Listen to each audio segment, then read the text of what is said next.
The serenity of Tuscaloosa, Alabama belies the tumultuous season that is college football 2020. But if there's one constant when Georgia meets Alabama, it's the enduring memories we're left with that have become part of college football lore. Alabama is the champion. Your 2018 SEC champions come from Tuscaloosa. So tonight they meet again. Number 2, Alabama. Number 3, Georgia. A reality check in the midst of the most surreal of seasons. Touchdown, George Pickens. Stokes, he's going to take it to the house. Zeus. Touchdown. Oh! Wow, what a play. Touchdown, Stetson Bennett. Hello, touchdown, Alabama. Jalen Waddle, touchdown. Najee Big Hole. Touchdown, Alabama.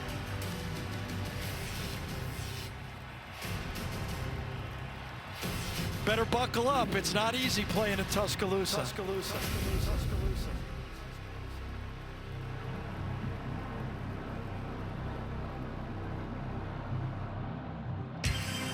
And with that, we bring you the Home Depot SEC on CBS. Under the lights in Tuscaloosa, Alabama. And our matchup, the game of the year so far. Number 3, Georgia against the second-ranked Tide of Alabama.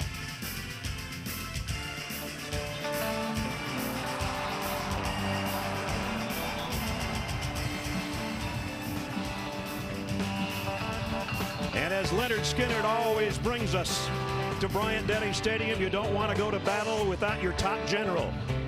And a 5-star general, make it a 6-star if you count the national championships.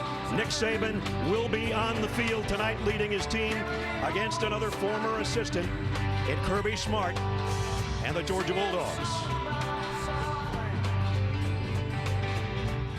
Welcome, everybody. I'm Brad Nussler. My partner is Gary Danielson. I know that you are chomping at the bit to talk ball, but you have to wait a minute because the biggest story this week has been involving the biggest name in college football, Nick Saban, and a person that spent more time with him than anybody in the last 24 hours is Jamie Erdahl. I was recently having a conversation with a member of Nick Saban's coaching staff. I asked this person to best describe the head coach. He said Nick Saban can handle good news. He can handle bad news, but he doesn't like to handle surprises. Well, that's exactly what Wednesday afternoon brought when Nick Saban tested positive for COVID-19. The head coach was immediately sent home to self-isolate, but continued to run practices and meetings from the remote location. Alabama, in accordance with the SEC guidelines, secured 3 negative tests, all 24 hours apart. The final one coming this afternoon. I spoke with Nick Saban since he's arrived at the stadium. I said, Coach, did you have that good feeling in your stomach when you got back around your guys? He said, honestly, I really didn't. It was not a good feeling to not be around my players. Pretty honest moment from a coach who almost missed his first game ever in his 40-plus years of coaching. Well, Jamie, we're glad, and we've got a good feeling because this is how we wanted it, Gare. All hands on deck. Yes, and I think the happiest guy in the stadium is Steve Sarkisian. He can now just call ball and let the big guy make the big decisions. Well, a contrast in quarterbacks without a doubt tonight. We've got a guy that's leading the country in pass efficiency. We've got another guy that's just happy to be here and making his first start on the road. Let's start off with Mac Jones. You know, Mac Jones we knew was a good player, but he has become a star. I think he's the surprise of the SEC this year, the way he is playing. He really is in the hunt for all the awards. And if he's the star, what do you think that makes Stetson Bennett? Well, he's probably shocked right now. He is. He's in shock, and he has got the control of this football team. But Najee Harris, is the guy that makes this offense go for Alabama. Whether they give it to him or fake it to him, he makes it go. But they also throw to him. And when they throw to him, he catches the ball in a big radius. But what I love about him is he blocks. And when he blocks, good things happen for quarterbacks in any offense. Well, you know, in practice, they call it ones against ones, best on best. That's what we've got tonight, strength on strength. When you look at these two teams, it's been remarkable what we've seen so far through 3 weeks. An Alabama offense is #1 in the country, a Georgia defense is #1 in the country. For Stetson Bennett, who's he going to get help from tonight? You know, if Najee is the helping hand for Mac Jones, for Stetson Bennett, be patient. You've got an explosive defense that can give you that ball control with good field position. When Stetson's in there, a punt on 4th down is not the worst thing because he's got game changers on defense. They've got athletes all over the field. Will be 15 or 16 different guys. They're athletic, and they can give Georgia that field position for a young quarterback making a start against a really good football team. Well, the leader of that defense, Monty Rice, a little banged up last week. He had a fumble recovery for a touchdown. We'll keep an eye on him. The best against the best. Number 1 in the East, number 1 in the West, number 2 in the land, number 3 in the land. Georgia and Alabama set to do battle at Bryant-Denny Stadium as the lights begin to flash. The drama begins to build.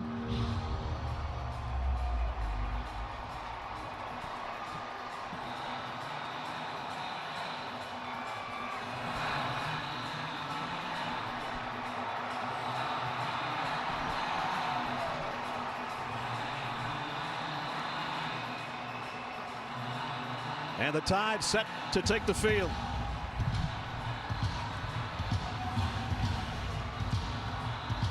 Nick Saban will lead him out. As Jamie said 3 days ago, that was a question mark. It is no longer. They've won 33 of their last 34 at home. Kirby Smart, another former assistant coach, hoping that his team can pick off the Tide in game 1 of maybe a 2-game series this year. Who knows?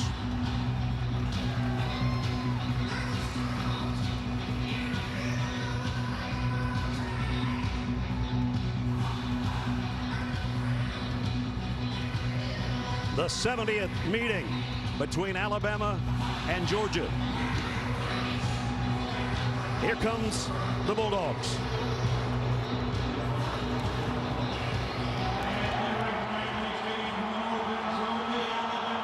And now the home team, the second-ranked Tide of Alabama.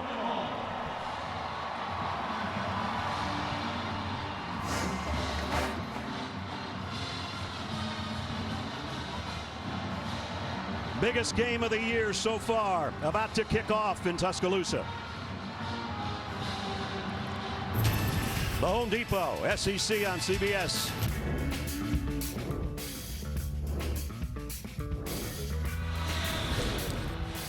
Well, we'd love to have 100,000 people here. That's not the case. But a 20% crowd on hand under the lights at Bryant-Denny Stadium. It is Saturday night's 70th meeting, and Alabama's won the last 5. Georgia, ironically enough, has won the last 2 here, the last time in 2007. Perfect night for football in Tuscaloosa. Georgia won the toss and deferred. You have to wonder who's looking more forward to this game. Georgia, the way they lost the last 2 to Alabama, or the Alabama defense, who got socked for over 600 yards a week ago. Jake Camarda's got it teed up for the Bulldogs. Slade Bolden and Jalen Waddle back deep for the Tide. Waddle will settle under it at the 2-yard line. Dangerous return man. Trying to get to the edge. He's got great speed. He got across the 20, but they do drag him down at the 24-yard line. And that's where Mac Jones and Alabama will go to work. We saw Mac at the end of last year when he filled in for the injured Tua Tagovailoa, and he's become his own star now. He sure has. You know, he's gone from everybody thinking that he was going to be a game manager to being a star and throwing the ball all over the field. He's got a lot of weapons, though. Let's just start with that. Including number 22, Najee Harris, who Gary talked about, being kind of the... And that one's in the air. Is it intercepted by LeCount? I think he got it. Jones was hit as he threw by Ojulari. And Georgia's got the football on one snap. Yeah, Azeez Ojulari, and this Georgia defense starts out the way they started the last game, putting pressure in the backfield. It was Tennessee last week. This time Ojulari gets inside and gets to Mac Jones. And LeCount, does he get his arms under it or not? I'm not sure he did. We'll get a different look here. There's the big hit. He cradled it, but I'm not sure that it didn't bounce. Let's get a better look at that. It's a big, huge play. And Miller Forrestal is down. Pass. The previous play is under review. Miller Forrestal, the tight end, got bent backwards on the play, and he's still being treated. Here's another look. At that point, it looked like he had it, but did it hit the ground? I don't see any. Well, the ball bobbled, but I don't see anything to turn it over yet. Remember, it's been called. Gene Steratore, rules official. That's on the ground. They're going to me. Well, I don't know. Gene, what do you think? It's a tough look right now. I haven't seen something that tells me 100% it's clear, and obviously not.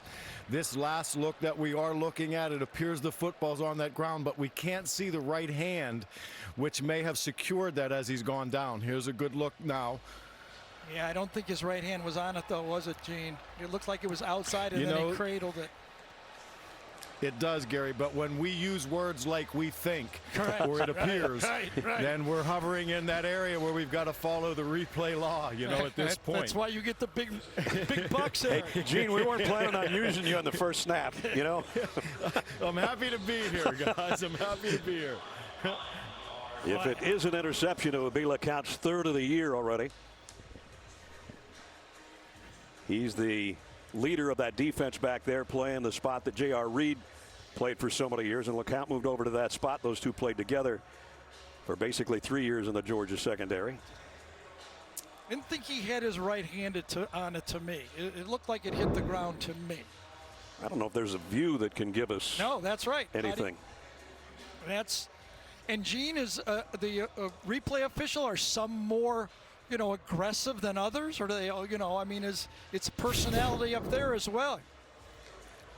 A little, but you remember when you're in replay, judgment, things of that nature, they go out the window. So as you're even being schooled in that, your directive is immediate to go to these absolutes when you are reviewing. And that's the standard you have to hold yourself to, although frustrating at times. You've got to hold to that standard. After further review, ruling on the field stands. Interception. The ball, first down. Richard LeCount with the interception. So a play from a pass rush, play action pass. Azeez Ojulari forces the turnover, and Stetson Bennett is able to come out of the field with great field position. Ojulari, who raised havoc with Tennessee last week with 5 tackles and 2 sacks. And he has the hit that produces the turnover on the first play of the game. And now Georgia takes over offensively, the Alabama 41. Stetson Bennett and company, an opportunity here to take advantage of a turnover early. Zamir White in the backfield behind Bennett, and now he'll come up to Bennett's right hand, play fake. Throwing on the run, completing to the tight end, McKinney. And Trey McKinney might have a first down on the first snap. Stetson Bennett, the fourth. Quite a story. Former walk-on in 2017, went to junior college, came back to Georgia, was 4th string, maybe even worse. And now he's a starter, and he is 2-0 as a starter, 3-0 if you count coming in to save the day against Arkansas. This is his first start on the road in his career. And he's going to throw in and out of the hands of the intended receiver, George Pickens. Pretty good coverage right there on Pickens. Pickens is the 3rd highest targeted player for Georgia, if you include the tight end position as number 2. Harris Jackson is the leading targeted receiver. Here's the offense for Georgia. Zamir White started the game at tailback. Kenny McIntosh is in there right now. Defensive lineup across the front, the linebacking core, and the back end. DeMarco Helms in there for Jordan Battle, who won't play the first half because of a targeting call last week. Bennett across the middle, and we saw this last week. It's picked off. Yes. It hit an on-rushing lineman, and Aboigbe's got an interception. Again, Stetson Bennett trying to throw the ball over the middle. And the Alabama defensive line gets their arms up and deflects it. Bad snap again to start the game for Georgia. It was a disaster last week and almost as bad this week. DJ Dale got his big hand in the way and just about stuffed that thing, and then his fellow defensive lineman with the defensive lineman's dream, an interception. So we got a turnover either way, and we're not even a minute into the game. Alabama from the 42. Najee Harris maybe got 2. Jordan Davis made the tackle. And with that carry, Najee Harris now number 9 all-time on the rushing list for Alabama, as he just has Forrestal, the tight end, being taken to the locker room with an ankle. And that is a big loss for Alabama. Yeah. He's their best blocking tight end. He is great on their counter game. Here's a throw out in the flat to Waddle. Waddle weaving his way through traffic. First down. Almost busted out of the back end of that, and he would have been gone. As it is, first down, Jalen Waddle. Every time you give the ball to number 17, he can take it all the way. Hurry up here for Alabama. Play action. Mac Jones wants it all. Long ball, man there. Got him. Mechie, touchdown.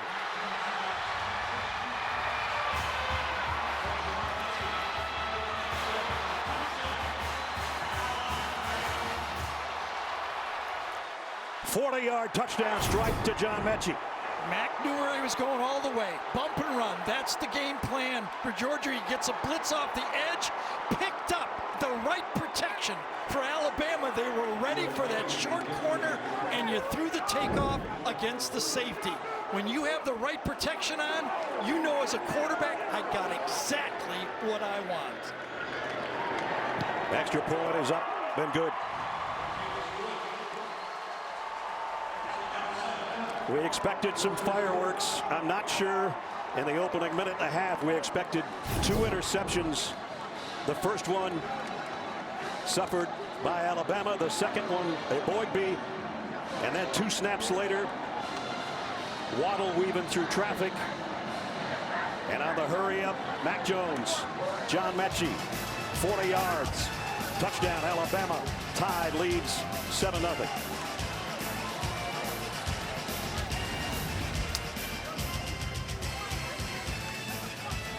The CBS Sports app on your phone or connected TV to watch today. 7-0 Alabama. John Mechie, who we saw shine as a star in the first time we were here. Not a good kick out of bounds. That'll give Georgia some pretty good field position. Chase Allen on the kickoff that went out of bounds. Receivers elected to put the ball in So play at the 35-yard line. At the 35. Strength on strength. We talked a little bit in the open about this. Georgia's defense number 1 in the country. The offense of Alabama's is number 1 in the country at 51 points a game, 560 yards. And Georgia just gave up 58 yards in 3 plays on the opening. I shouldn't say the opening possession. On the opening snap, they got an interception. But on the second possession by Alabama, they give up a touchdown. You can hand a little bit of that to Steve Sarkisian, having his team ready for that corner blitz. They were ready for it. They picked it up, and they made Georgia pay. Let's see if Georgia settles in now. Burton in motion. Going to flip it out to him. The freshman on the edge. And he only got about 2 yards. So now what is going through Todd Monken's mind right now, the offensive play caller, as you see the flag is down, who's basically in charge of the quarterback. He's got a young quarterback, first time he's been in a game like this. He makes an early mistake. How do you get him calmed down? Right. Holding on the offense, number 10. 10-yard penalty from the previous spot. Kearis Jackson's going to get the holding call out on the edge, trying to give his wide receiver pal Burton the corner, and there you see the hold. Yeah, he was on Malachi Moore right there, number 13. And you know, when you try to do a little bit too much, big play just happens. Try to come up with a big play. Fundamentals, important in these big games.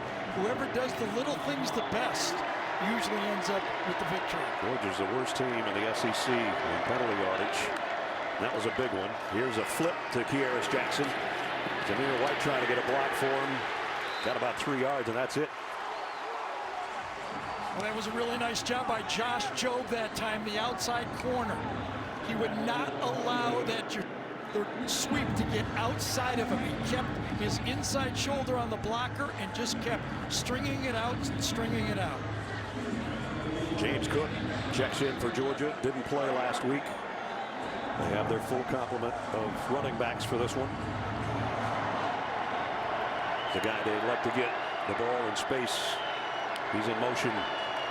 They're going to flip it out to him. Cook, can he find some blockers? Got a little bit. Still going to be 3rd down and long. So if you look at this Alabama team, remember the dominance that they've been as Georgia's ready to go hurry up. But this year they have not been producing those quick turnarounds. Their 3-and-out rate, which we are so used to seeing them dominate games, just hasn't been the same so far. A 3rd and 11. Bennett pump fakes, running out of time, and down he goes. Dylan Moses is there. Bennett slipped and fell anyway, and it's time to punt for Georgia. So what adjustment did Alabama's defense make on 3rd and long? Watch them sit back. Got a man free in the middle. They're playing almost 3 deep. It's just a 3-deep zone. They're keeping things in front of them and not giving the quarterback the easy pick short plays to the receivers, making him hold the ball just a second longer. Jake Camarda has been great, leading the nation in punting, but you got to be wary of number 17 on the other end, Jalen Waddle. Waddle backpedals. He's going to have to call fair catch. Good punt by Camarda to make Waddle take the fair catch back around the 22-yard line. 4 minutes into the game. Alabama at home with a touchdown lead. Alabama with its 3rd offensive possession. First one was 1 play and an interception. And those dangerous receivers, Devontae Smith, Jalen Waddle, and John Mechie, who just caught a 40-yarder the last time they had it on their 2nd possession for the touchdown and the 7-0 lead.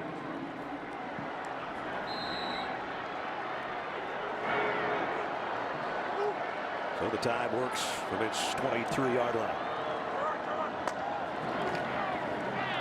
Najee Harris straight up the middle, big hole, and the big fella rumbling all the way out to the 40-yard line.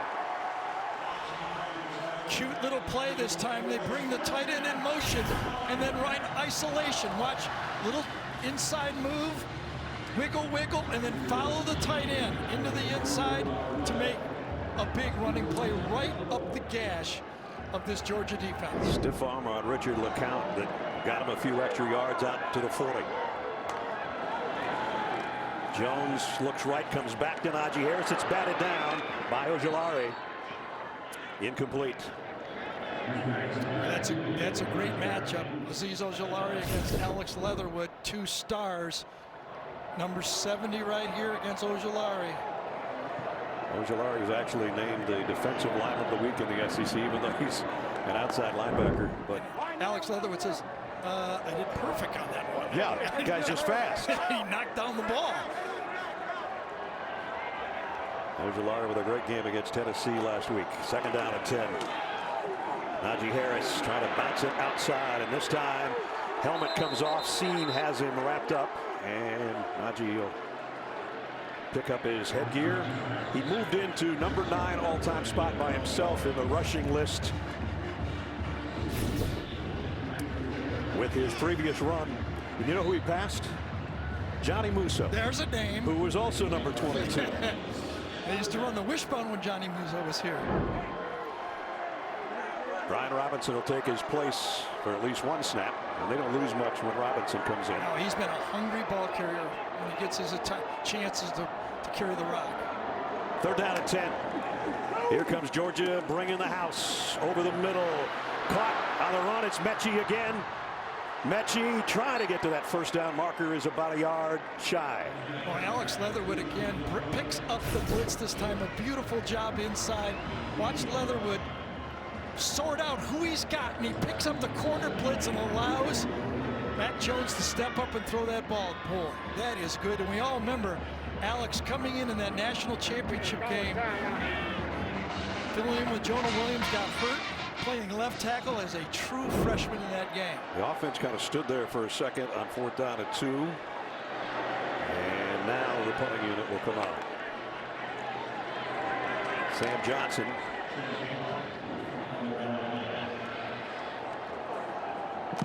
And kick it away. Fair catch called immediately. A kind of a line drive down to the 15. Kearis Jackson will take it there. And Georgia will start there offensively. Richard LeCount, a big play on the defense so far, but the offense of Georgia hasn't been able to get on track yet.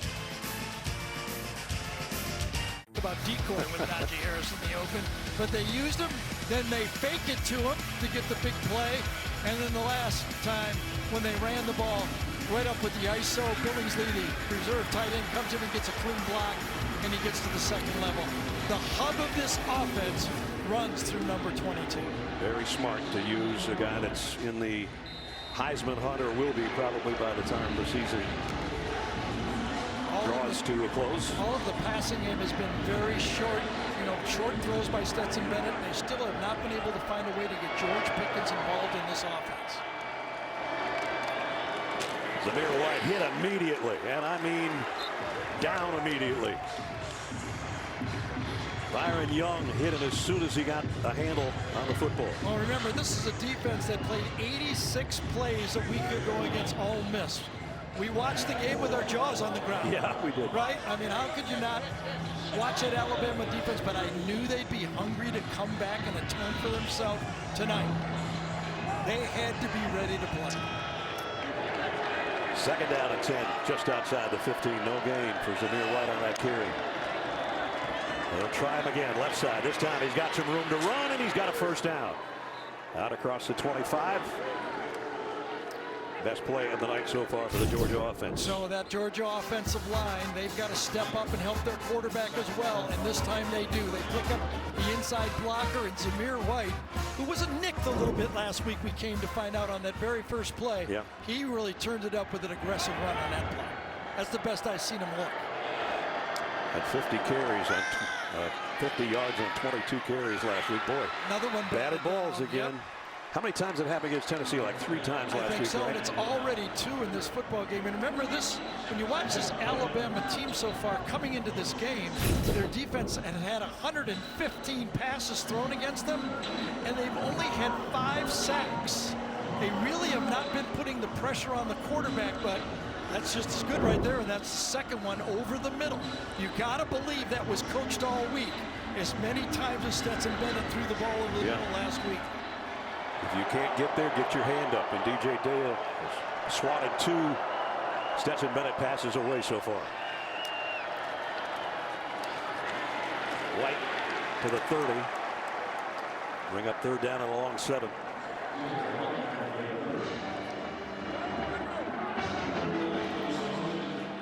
Gary mentioned earlier, Alabama's defense has had a hard time getting off the field on 3rd down this year. They've done a good job of it so far. This time they have Georgia in a 3rd long. So Brian Branch, another true freshman's on the field for Jordan Battle Knight now. He's the sub that is playing in this dime or nickel package. Kearis Jackson in motion all the way across the field. 3 receivers there. Bennett looks that way, goes that way. Back shoulder. Kearis Jackson can't hold it. And it was double coverage back there defensively. Malachi Moore was there along with Brian Branch. Okay, so against this Georgia offense, what does the defense dial up? Pete Golding says, I'm going to play a little bit more zone. I've got some young players in there. I'm going to drop 2 safeties and force this guy to throw the ball, knowing that there's safety help deep. They got to be perfect. Malachi might have gotten a little shove in there at the end. Well, they were fighting it off right there, but I'm saying the strategy is keep things in front of you. A little different for this Alabama defense. The strategy for Jake Camarda is keep it out of the hands or force a fair catch by Jalen Waddle. He did so last time. What a punt. This one's returnable. Waddle will take it at the 12. Made the first man miss. Flag down, though. It's going to come back no matter what. There's a block in the back, and Waddle's got a great return going, but it's all coming back. Yeah, and that's the one you don't like if you're a coach, because Jason Waddle is going to beat the first guy. Right. You know, you got to just let him handle it. And Jalen Waddle's got to, you just let him go. Don't even touch him. Patrick Surtain's going to get the penalty and bring it all back. Ken Williamson's our referee.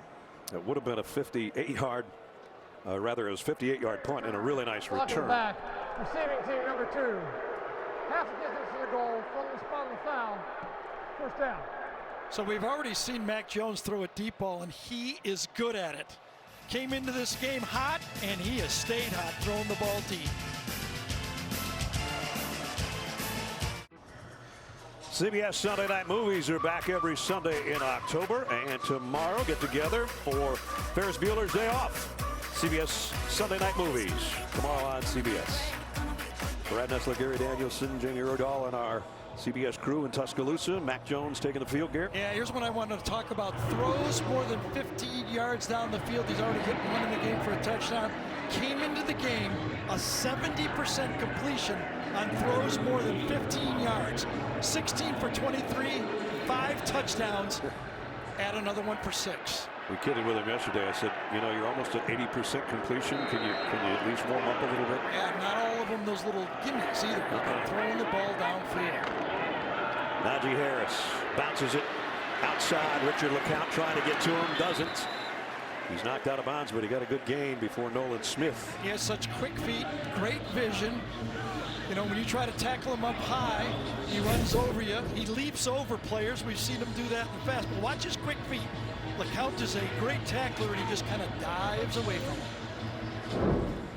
Najee, who had a 200-plus game last week, and a victory over Ole Miss, and a career-high 5 touchdowns, tying an Alabama record. They give it to him again. Little hesitation in the hole, and he might have the first down. A little bit shy? I guess so, a little bit short. Julian Rochester brought him down that close to the first down marker. I think Quay Walker, who's playing for Monty Rice in there, did a good job of turning Najee Harris inside, but as you say, pretty close to a first down. 2 tight ends in there. Remember, Forrestall went to the locker room. A little indecision about where everybody's lined up right now. 3rd down and a yard. Devontae Smith went in motion. The pitch came the other way. Easy first down. Nice move by Najee Harris to get it out to the 24-yard line.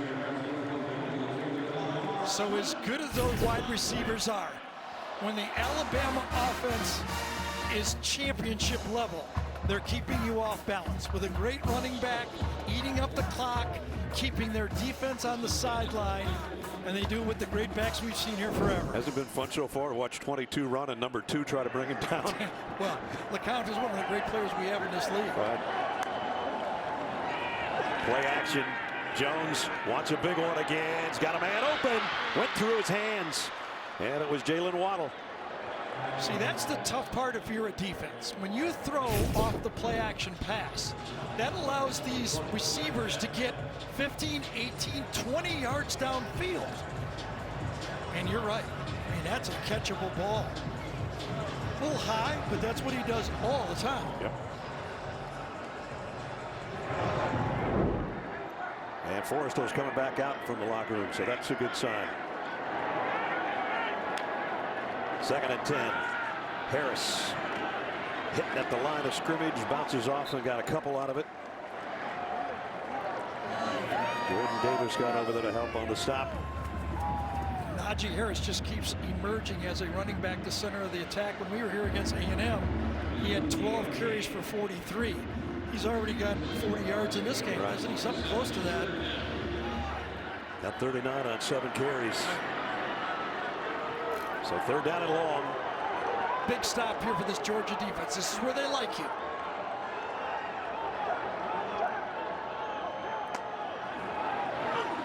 Jones got a little pressure, throws, so one hopper incomplete, and it'll be punting time for Alabama. Exactly, the aggressive defense from Georgia. One of those guys from the outside is always coming. They bring another one off the corner. Mac Jones could feel it. Dan Lanning dials it up, and he could feel the pressure. He could feel that corner coming. He never got set up in the pocket. Yep. Couldn't get his footing back there. And knows if he had been able to step into the throw, he might have completed it. Instead, punting situation. Sam Johnson, the kick is not a good one. Another bad kick for this Alabama kicking team. They kick off out of bounds and then basically shake a punt right there. Yep, and we're just going to have it at the 43 with 4:33 remaining in the first quarter. Our aerial coverage of tonight's game is sponsored by Goodyear. As you look in at the social distancing and the 20% crowd at Bryant-Denny Stadium in Tuscaloosa. Only a 30-yard punt. Georgia finally has some good field position. Whether they'll do anything with it offensively, we'll see. They had it at the interception early in the game. That's true. He got that batted pass for an interception, but this is part of the game plan. If you're playing for Georgia, the defense has to help the offense. They shift the tight end, Kenny McIntosh, in the backfield on first down. They get the carry. At about 4. Christian Harris in on the tackle. Georgia trying to go tempo, Gary. It's really not their forte. No, but after watching the Ole Miss tape, it's hard not to try it, right? Yep. McIntosh again puts his shoulder down, and he's still going. Into Alabama territory, the 45 on a Georgia first down. Yeah, and that's what Todd Monken has to kind of balance here. He's got a quarterback, who started the year 4th or 5th string. His 3rd start, but tempo gave Alabama problems. How much do you use it? Here's a play fake and a deep sideline to Kearis Jackson and a diving attempt, but he couldn't hold it. I think they're still discussing it over there, Ness. Unless he had possession and then dropped it out of bounds. You're right. They're calling it incomplete. They kept talking about it. Really good throw, good coverage, great effort, and the ball comes out. There's a great look at it right there. And you see it starting to pop to the sideline. And roll out. Side judge right on top of it. Waited and then made the call. 2nd down and 10. Kendall Milton in at tailback for Georgia for the first time tonight. And he'll get the carry. Straight up the middle. And the freshman still going all the way down to the 21-yard line. Really nice design on this play. Watch the crossing tight end come across and kick out right there and run right behind him. The linebacker overruns the play, and they gash the Alabama defense. We saw Milton have a good game last week, and he just ripped that first carry for 24 yards. Give that one to that offensive line for Georgia, though. They gashed him on that play. Well designed, and you just run the daylight on that one. There was no reason to veer. First down at the Alabama 21. Milton again. This time he has to work hard to earn a yard to the 20. Will Anderson, the first guy there to meet him. So now the tight ends. How do you get the tight ends involved back in the passing game for Georgia? Alabama's had trouble with them this year, and Georgia has 3 good ones. That's John Fitzpatrick right there, number 86. The other one's a huge freshman in Darnell Washington, number 0. And they are both out there, one to the right, one to the left. There's Washington, Fitzpatrick. And Zamir White in the backfield. 2nd down and 9. Play action. Bennett down the middle and into the end zone and out of the hands of Jermaine Burton. Would have been a touchdown. Yeah, it wasn't a perfect throw, but one that you hope your receiver can help save the day. He doesn't want to leave him too far, but he could have made the catch for a touchdown. As a quarterback, you feel that safety over there, and you want to throw it in the hole, and Burton sliding, could not save the throw. Stetson Bennett knew or thought he had a touchdown. Instead, he's got a 3rd and 9.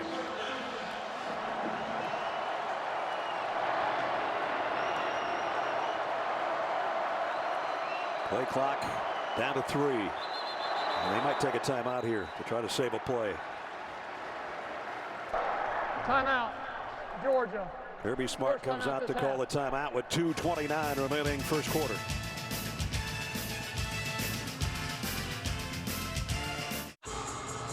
Let's take you back to a play that could have made it 7-7. for our AT&T 5G pylon cam. Jermaine Burton, the freshman, not quite. But Georgia's got another shot here on 3rd down and 9. You know, you can't blame the receiver, but you hope he bails you out on that throw. It's just a little late and a little behind, obviously. They've only targeted George Pickens once so far here in the first quarter. So far, coming off the edge, Will Anderson, 31, has not been able to make an impact, and he is their best pass rusher. Pickens is to the top of your screen. The throw comes back to James Cook. Cook trying to get to the first down and did. To the 10-yard line, James Cook out of the backfield. Dylan Moses brought him down, but Georgia moves the chains. And he is their best receiving back. He was injured a week ago, kept him out of the game. One-on-one, gets to the edge, and Moses cannot save the first down. Good call, good throw by Stetson Bennett. Well, Georgia's going to have to earn it. 1st and goal, but it's right at the 10-yard line. Got that double tight end look at the bottom down here. Zamir White, the tailback. He gets the call straight up the middle. Zamir White, touchdown, Georgia. 10-yard romp. And we're a point away from a tie game. Well, that Georgia offensive line needs to take credit for that one. First of all, they picked up a good pass rush on the play before to throw the first down, and then running right at the Alabama defense. They block them up. I think it was right behind Ben Cleveland, number 74.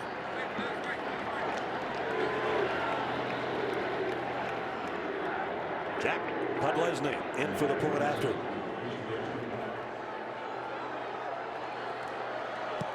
Tie game in Tuscaloosa. So I suggested it was Cleveland. It was also McClendon. Watch 74 and 70. Just take the double team and push them out of the way, and that's where the gash happens. Also, the tight end, Darnell Washington, did a good job of sealing off the play. Capped a 57-yard march in 8 plays. Zamir White from 10 yards out. We're tied at 7. JB and the guys get you ready for all the day's action with the NFL today. Noon Eastern on CBS tomorrow.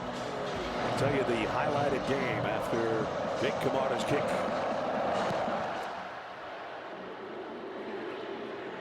And Alabama will start at the 25-yard line. I think the way Nick was at Toledo, then he went to Cleveland to be defensive coordinator, and then to Michigan State. Right. We all know the story from there. Here's a crossing route. And it's Devontae Smith's first time to touch it today, and it's a first down out to the 37. Devontae Smith, who had 13 catches last week for Alabama, has Forrest All, the tight end, who was shaken up earlier, went to the locker room, back out there now. Steve Sarkisian told us he's one of our most valuable players. Says he's kind of the glue. Absolutely. There he is in motion.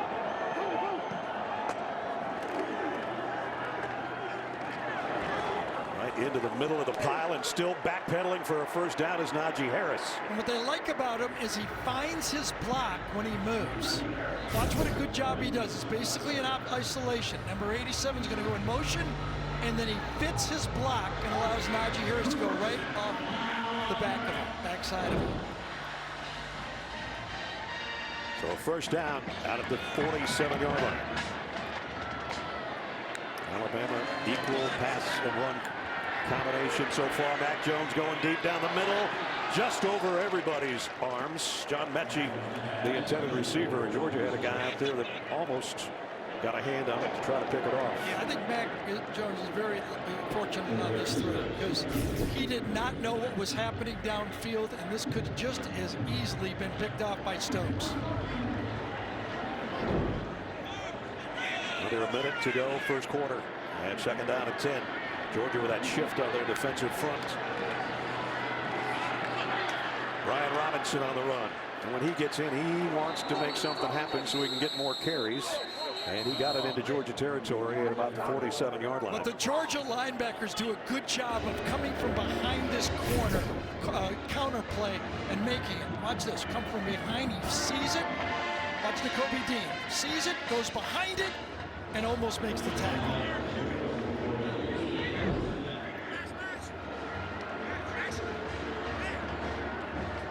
At the 48.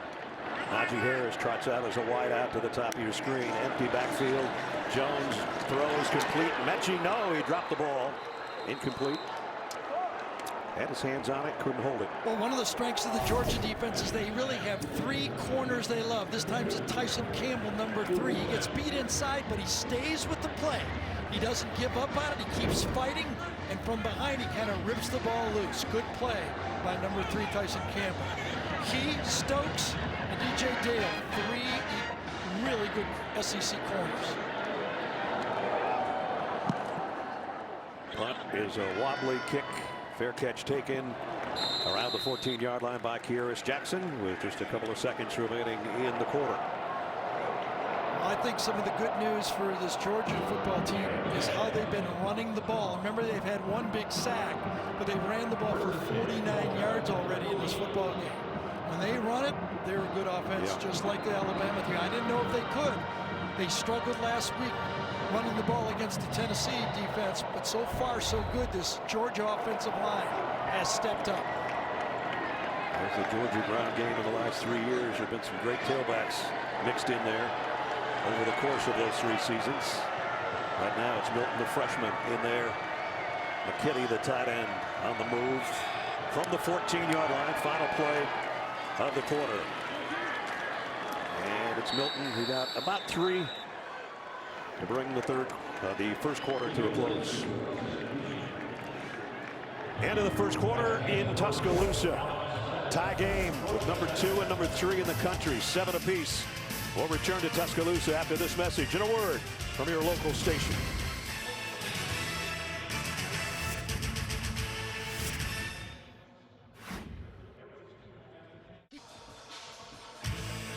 Set to start the second quarter of the Home Depot SEC on CBS from Bryant-Denny Stadium. Tie game between the number 2 team in the country, Crimson Tide, at home, and 3rd-ranked Alabama. You're looking at a beautiful night in Tuscaloosa.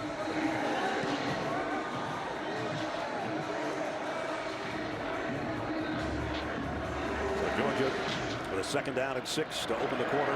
Their own 18-yard line. James Cook in motion out of the backfield. An empty set now for Stetson Bennett.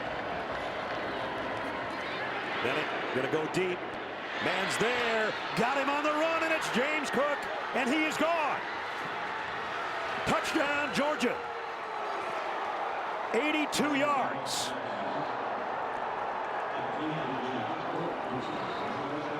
When Cook motions out and sets up, right away Stetson Bennett says, that's where I'm going with the football. Because I'm going to go deep. It's one-on-one to the outside. He's got a matchup he likes. He's got Cook on an inside linebacker, Christian Harris, and he throws to the right guy. Give that to the coordinator. Great design play, but right away, I think the rule was for the quarterback, if that linebacker goes out with our running back, that's the matchup to attack, and they did for a touchdown. But Lesney's extra point is good, and Georgia strikes from long range. The first receiving touchdown of James Cook's career, and it was a big one, Gary. Yeah, it's a very tough matchup. You've got an inside linebacker matched up. Alabama has been very conservative giving help, but this time they went man-to-man, no help deep. Almost a hit on Stetson Bennett, but not in time. Dylan Moses got there just a half step late. Stetson Bennett will say, you can hit me all day long if I can get that ball out to number 4, which he did. And James Cook with great speed. Nobody was going to catch him. And Stetson Bennett's family enjoying the moment. Well. So you start talking about, oh, this Alabama, they're really playing it soft. They're playing the zone. They're making things happen in front of you.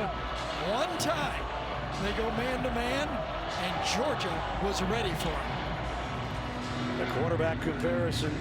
We talked about the contrast. A guy that's been there and filled in and done that, and then a guy making his first start on the road, and he just lit it up for the Bulldogs from long range. And it was a perfect throw. As soon as number 8 ran out there, you got to know Bennett was going. Coach said, throw it to him. And that's exactly what he did.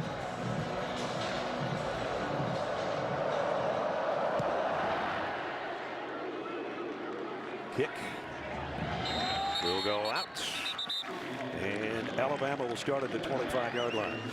Welcome back to the booth. Well, you know, first snap was a disaster for Alabama. Third snap for Georgia was a disaster.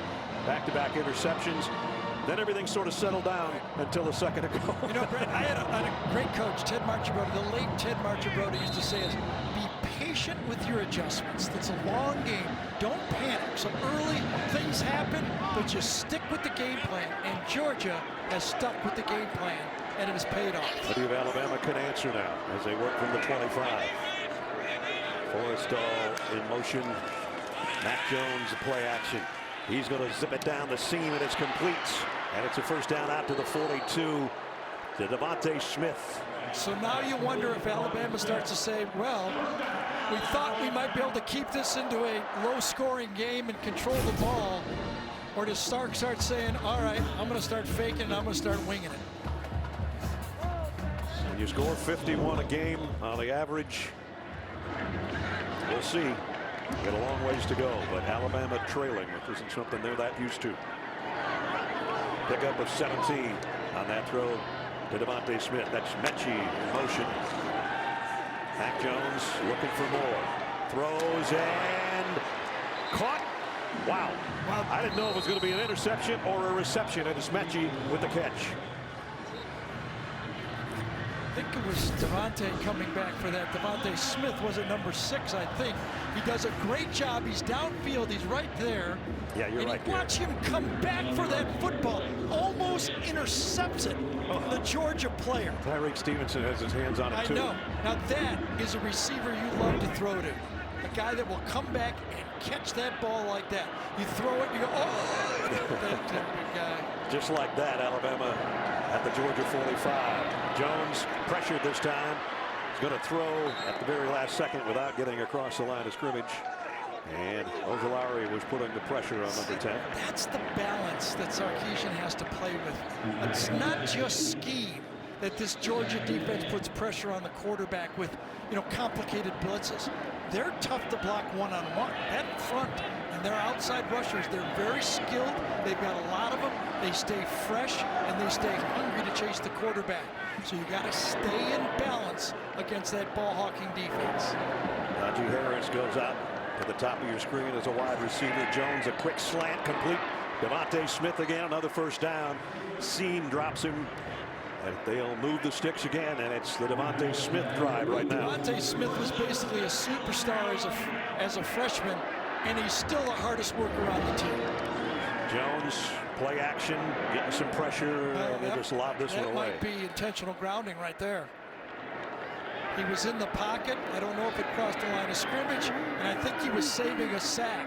This one could cost him. He might have a delayed flag. We'll wait and see. Herring and Ojulari were putting the pressure on him. There's nobody home out there where he threw it. I think that was intentional grounding. Intentional grounding. Offense number 10. The penalty will place the ball at the spot of the foul and includes the loss of down. Nobody knows intentional grounding better than me. I was a great intentional grounder. As you saw, Nick's not too happy about it. Never gets outside of the tackle box. And Gene, easy call. Yeah, and you know what? It's a collaborative call because the officials that are covering the receivers, the referee may not know there's no one there, so he has to have some communication from other officials, and that's what they did, and they did a good job of that. And Nick Saban almost needed to be tested again on the sideline after that call. Here's a swing pass out to Waddle. Made a nice move to cut inside. This Georgia defense can run. Monty Rice is back in the football game. Talk a little bit about him being hurting, but that play, I think he is the one who rushes the quarterback and then runs out there to help on the tackle. He had a great game last week, season high, 8 tackles. Had a fumble recovery for a touchdown, a strip sack, a forced fumble, a fumble recovery, took it in himself from 20 yards out. Good day's work. Yeah, it was. Third down and a bunch for the Tide. Got to get all the way to the Georgia 23. Jones sets down the middle, complete, well short of the first down, and a flag down as well. Well, the matchup out there was Eric Stokes against Devontae Smith. two future NFLers out here tonight battling. It's a tough play to get a penalty on right here. Flag went down. If it was on Stokes, it'll be an automatic first down. Holding against an eligible receiver, number 27 of the defense. The penalty is 10 yards from the previous spot and includes an automatic first down. And you called it, Gary. Well, that's a matchup. It's an future NFL matchup. Devontae Smith, number 6. Eric Stokes at the top of the stem, and he grabs his shoulder pad, and then he lets go and puts his hands up. See that? But watch Smith come back for the football, make the catch. Would have been short for a first down, but the penalty on 3rd and very long gives Crimson Tide a first down. 3rd and 19, a penalty for a first down. So the first down's at the 33 of Georgia. Alabama trailing by 7. They're going to get Najee Harris involved here, aren't they? Let's see what they do. Yes, they did. Here he comes. Down he goes. Picked up 2. Mac Jones through 7 career starts. Look at the numbers. It's pretty good. We saw this yesterday. We've been here 2 days, but it seemed like a long time with this night game. But we saw that. I was surprised. Harris bounces it outside, and Monty Rice isn't going to let him go. Tried to stiff arm Monty Rice, and he hung right with him, and he's short of the first down by a couple. Monty's going to come out, but he made the stop. In and out of the game. Here he is right here. Bounces off a block and runs him down. Alabama with a little tempo, going with a hurry up, and it's Forrestal who falls down, but he's got a first down. That was a really good catch on those short passes. The receiver does not have a lot of time to adjust to the football. It was a poorly thrown ball, and he makes a good catch on it. Seemed like he tweaked his ankle there again, didn't it? It looked like something was a little different when he fell down. He's still out there, though. 2 tight end set, in fact, at the 21. Harris. Najee down to the 16. Previous play when he caught that ball, had to spin. Oh, you see that left ankle, he twisted it. He's still out there. Yep. He's limping off on this play. Check in with Jamie. Well, for Miller Forrestal, when he went down earlier, it was the right ankle that he went off with. So not good news if he's relying on that left one a little bit more. 2nd down and 5. Brian Robinson. Oof, man. Somebody put a lick on him as he got to the 14-yard line. You can hear that one way up here. Would have been Trayvon Walker. Kind of the old Green Bay sweep. Pulled both guards and could not get that crease inside. Well, here's the biggest 3rd down so far at the 10-minute mark. Forrestal back out there. Had wheels and all. And I don't think they got Jalen Waddle out on the field and they want him here. Finally trots out there, but let's see if they get set in time. Georgia trying to change up their defense well. I think Alabama's going to take a timeout here. This just for this important of a play. They're Alabama not ready. First time out this half. 9:41 remaining in the half. Timeout Alabama. They trail by a touchdown. Adam Zucker in New York with his Papa John's update. We knew we'd see one top 5 team go down, but number 5 North Carolina is in a bind right now. Florida State's Joshua Kando with the pick 6 off Sam Howell. That's 6 pick 6s in college football so far today. 24-0 Noles Nest. Oh, shocker going on at Florida State here. 14-7. Georgia 3rd down and 3. Alabama after the timeout. Mac Jones pumped down the middle and is going to go down at the 15. Georgia comes up with a sack. Jermaine Johnson. Trying to get the ball inside on a slant. Let's see what happens. Mac Jones is going to send Najee Harris in motion, trying to get the slant to the top of the screen. Eric Stokes does a great job of cutting off the throw and forced Mac Jones to just eat it. that forces Will Reichard to take the field. He's 2 for 2 on the year. 33-yard field goal attempts. Reichard's kick is up and good.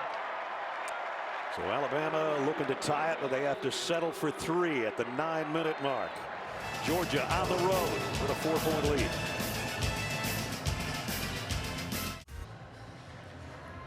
Alabama with a field goal.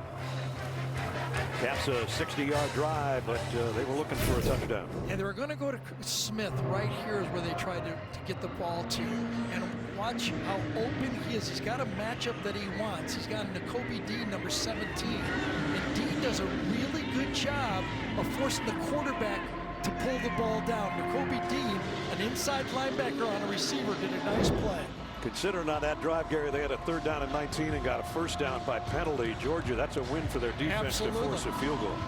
Anytime you can, when Alabama gets in that red zone with their firepower out at wide receiver, you hold them to a field goal, you're coming off the field with congratulations. Reichard's kick. Fielded at the 5 by McIntosh. Whoa, man. Hello. At the 22-yard line, Brian Branch with the hit. Let's check in with Jamie. Well, the Bennett family continues to make memories at Georgia football game, but this time with one less little guy in the stands with them. Well, it's because their little guy, Stetson Bennett IV, is now the quarterback for Georgia. His father tweeted this photo today from the last time they were in Tuscaloosa, October 2002. Had to point out that the Dogs won that day, but that is little Stetson Bennett IV in his daddy's arms. A wonderful photo. I spoke with his family earlier today. All smiles, the fact that they're back in Tuscaloosa. What a road it's been. Mom Denise told me that sometimes she has to pinch herself during the week knowing that her son is a quarterback for the Georgia Bulldogs. There's Mom right there holding on to a family member in the stands. And James Cook, who had look at that line just carve out yards inside against that Alabama defense running right at him. You know, we saw it last week with Ole Miss running right inside. DJ Deal gets blocked. Great job inside. Trey Hill, Justin Schaefer, just carving out a 1st down run of 5 or 6 yards.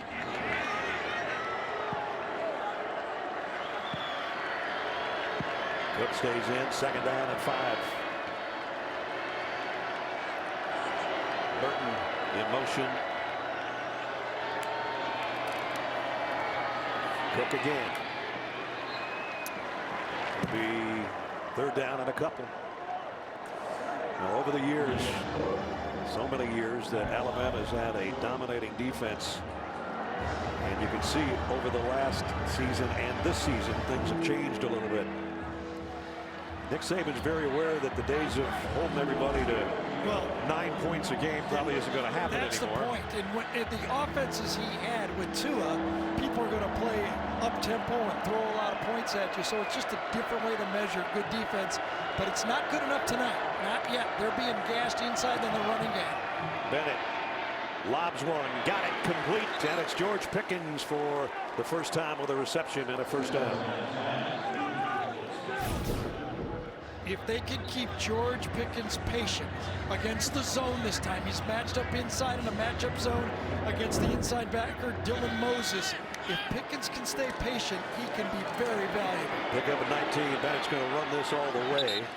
And got about 6 before he's run out of bounds. I was going to say if they can keep George Pickens from doing something stupid, that would help too. Well, you're right. We did see him do something stupid, but I also saw him catch, you know, the MVP of the Sugar Bowl. Didn't he have a... Yeah, 12 for 175. Exactly.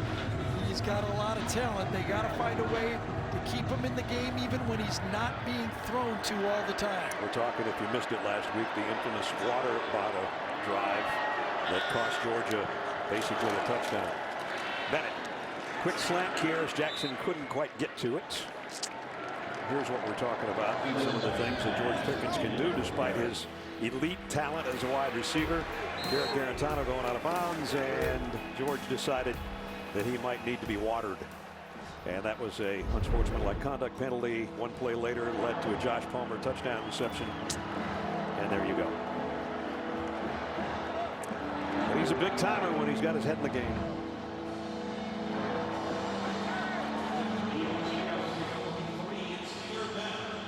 Third down at 3. Number 3, Zamir White in the backfield with Stetson Bennett.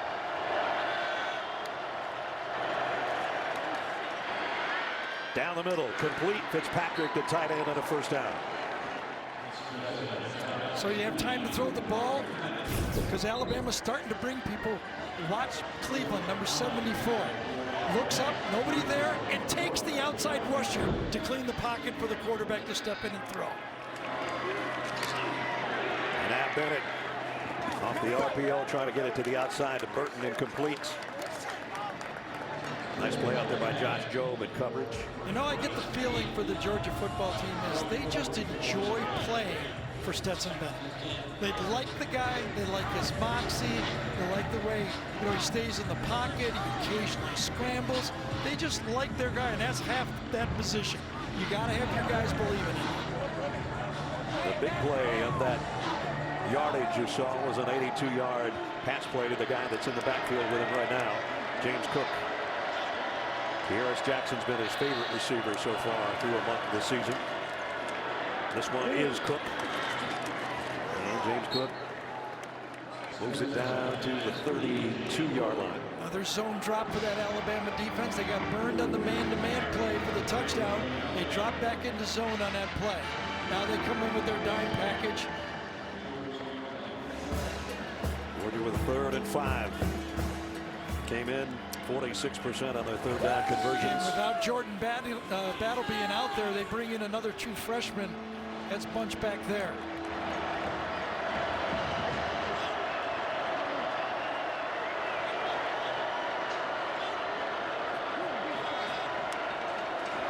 Bennett throws quickly and had it batted again. McIntosh probably would have had a first down had he been able to get it to him.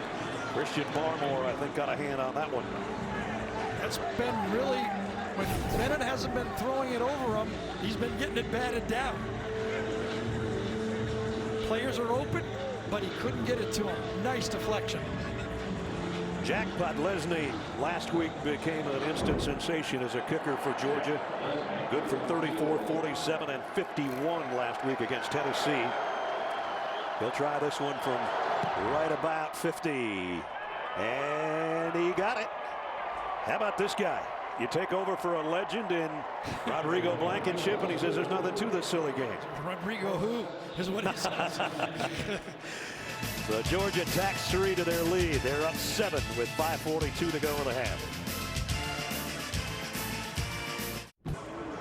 17-10 Georgia leads Alabama with 5:42 remaining in the first half. It's really my favorite part of these games. A really important drive for this Alabama football team. Remember, Georgia gets it for the second half. A stop here could really tilt this game. It's how you handle these last 4 or 5 minutes in the first 4 or 5 that are really key. And Leslie blasts this one out of the back of the end zone. As Alabama takes the field, we have time to test your knowledge with our Aflac trivia question, which is, Alabama's won 27 straight games versus the SEC East. Who coached the last SEC East team to defeat the Tide?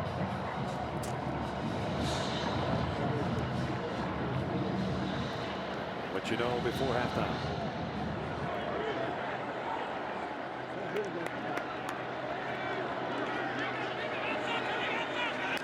Brian Robinson, the tailback. Play fake. Mac Jones wants a bunch. Going deep. Out there and caught.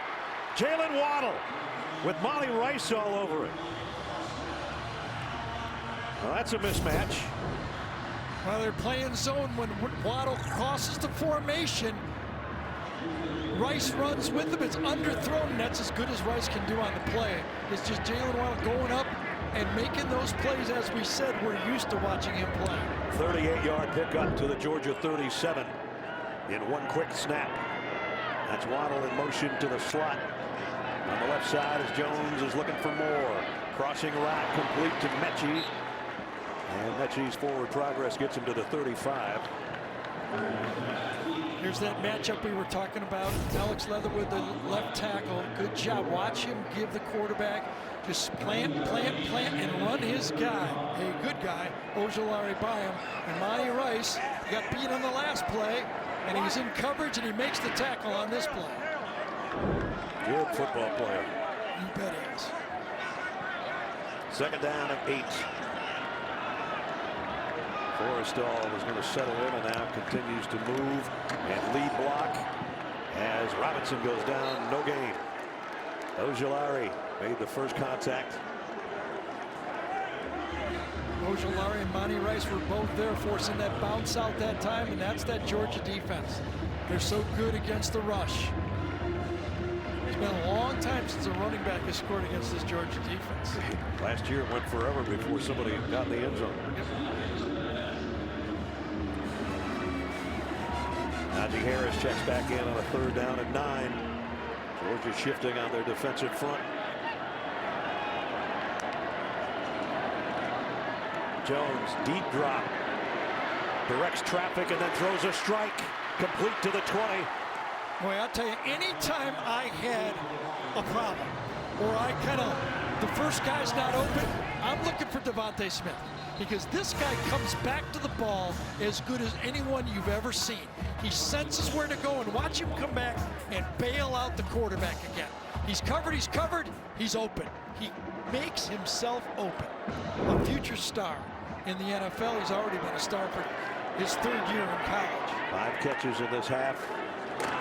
Back to the ground game. Najee Harris wanted to bounce it outside. Still got 3.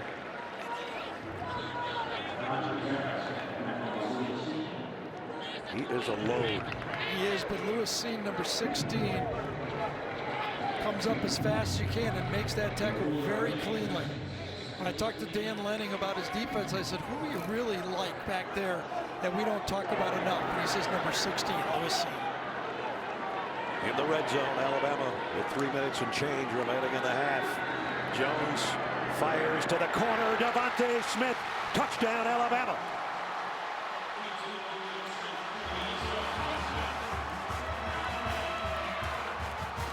Sixth catch of the night. So there's different ways to run the wheel route, and this time you run it from the slot. Watch the wheel route by Devontae Smith right here. Wheels to the flat, cover, aggressive. Right by. Beautifully designed play. That capped a quick drive as Devontae Smith continues to move up the career touchdown reception category. He's 2nd in line. Boy, wouldn't be a bad offense every other play just to look for number 6 for Alabama, wouldn't it? Tie game, 3:06. The Devontae Smith drive. Capping a 75-yard march in 6 plays, and number 6 gets it in the end zone to tie it up.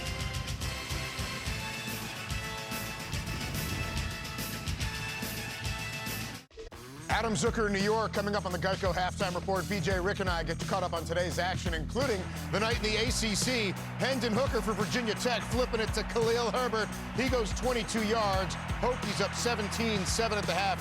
BC with 3 turnovers as we go back to Georgia and Alabama. All right, Zook, thanks. 3:06 remaining here in the first half. Tie game now after the touchdown toss to Devontae Smith. And Will Reichard will kick. Kenny McIntosh and Zamir White are back deep for Georgia. And this one taken just outside the 5 by McIntosh. Kenny McIntosh. Nice return out around the 33-yard line. Georgia will work there with just over 3 minutes to go in the half. One more look at the touchdown. To run a wheel route, you have to have time. Watch this Alabama offensive line work together.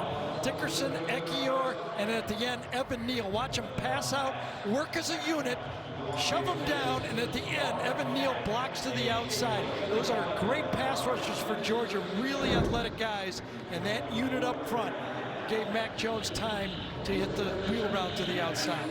Big fellas average about 334 across that front. Now Georgia's got 2 timeouts remaining and 3 minutes to work here. Pretty good field position at the 34. Play fake.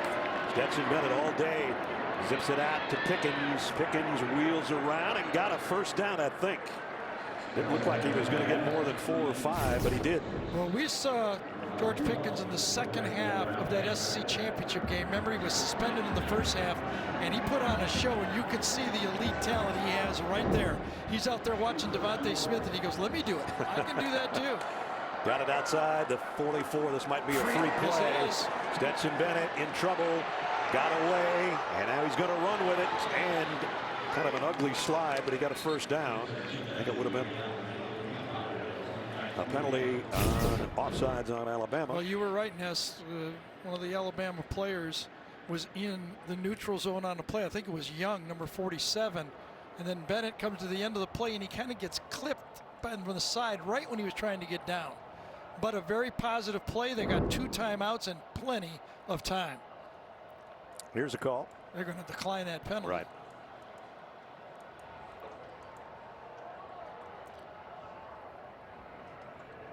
Offside. Defensive rating 4. That penalty will be declined. Second down.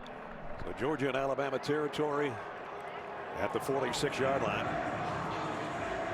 That's something Stetson Bennett gives him, Gary, that, you know, Jake Fromm early in his career did more of that, but then as Jake got older, he's like, I don't need to run. Yeah, it just seemed like they managed him a little bit, coached him maybe a little too much to stay in the pocket, and they kind of lost that aspect from the offensive and the quarterback spot. Now it's Zamir White, and he's got a first down, and he's still plowing his way forward to the 42. That was a great run, because I thought Dylan Moses had him in the backfield that time. Again, Georgia comes up to the line in a hurry as they move the chains. It's going to be right outside the 42 of Alabama. Bennett going to go deep. Overshot his man, Jermaine Burton, and Patrick Surtain was back there in coverage. Coming up, Adam Rick BJ will have first half analysis and highlights from around the country. The Geico halftime report, as some told us, a surprise going on in Tallahassee right now. And there were some surprises. I don't know if anything surprised the SEC or in college football, man. It's 2020. I don't know. Count me not surprised.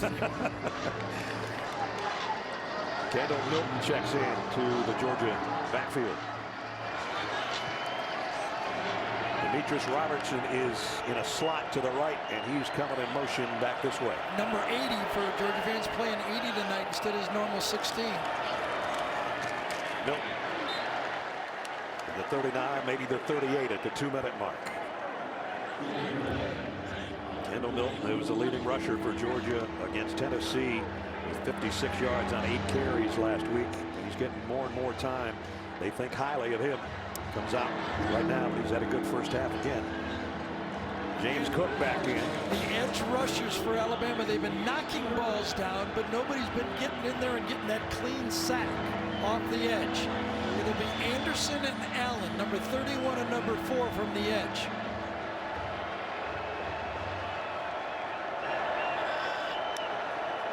Here they come after Bennett. He rolls to the right, throws on the run, and he threw a strike to George Pickens. What a play, because this time it was a 5-man blitz, and Bennett felt the pressure coming from this side. 2 linebackers, ends up being 5. He feels it, instinctively runs away from it, and delivers it. And a 19-yard pickup to Pickens to the 20-yard line of Alabama. He knew he wasn't protected. That's a smart quarterback. He got him out of play, and as the coaches say, he just makes us go better at quarterback. First and 10 for the Dogs with 1:16 remaining in the half. Bennett looking for more down the seam into traffic. Whew. There were 2 or 3 defenders around there, and Burton was the intended receiver. Alabama very, very fortunate here. No one covers James Cook going outside to the outside right there. Look at that, a complete bust. Nobody covering the running back. And if he's throwing to him, he walks into the end zone. If he'd have stayed in bounds. Right. Sure he would have if he had caught the ball. Second down at 10. Stops play momentarily with 1:12 to go. Georgia well in field goal range. Bennett's going to run it all the way. Got a blocker in front, and McKitty, he let somebody have it out there on the corner. And you're right, I think. Nice block by the tight end, and a good game by Bennett. Well, a little nosy at defensive end that time for Alabama. Number 31, Will Anderson, just runs for the inside fake. There's nobody really to block outside. That's who they were trying to hook. But 31 ran right away from the play. Got to stay home. You got to see who has the ball, and that's how the defense broke down on the play. Biggest third down for the Bama defense right here. 3rd down and 4. You can still call anything you want. 2 timeouts. You can still run the ball if you want to here. From the 14, Cook in the backfield with Bennett. Alabama going to bring extra bodies. Bennett throws complete to Burton, and he's got the first down. Good, nice job by Burton. True freshman that time. He realizes as he catches the ball, his best chance for the first down is to spin back inside. Watch him catch it and spin back inside. Wonderful play.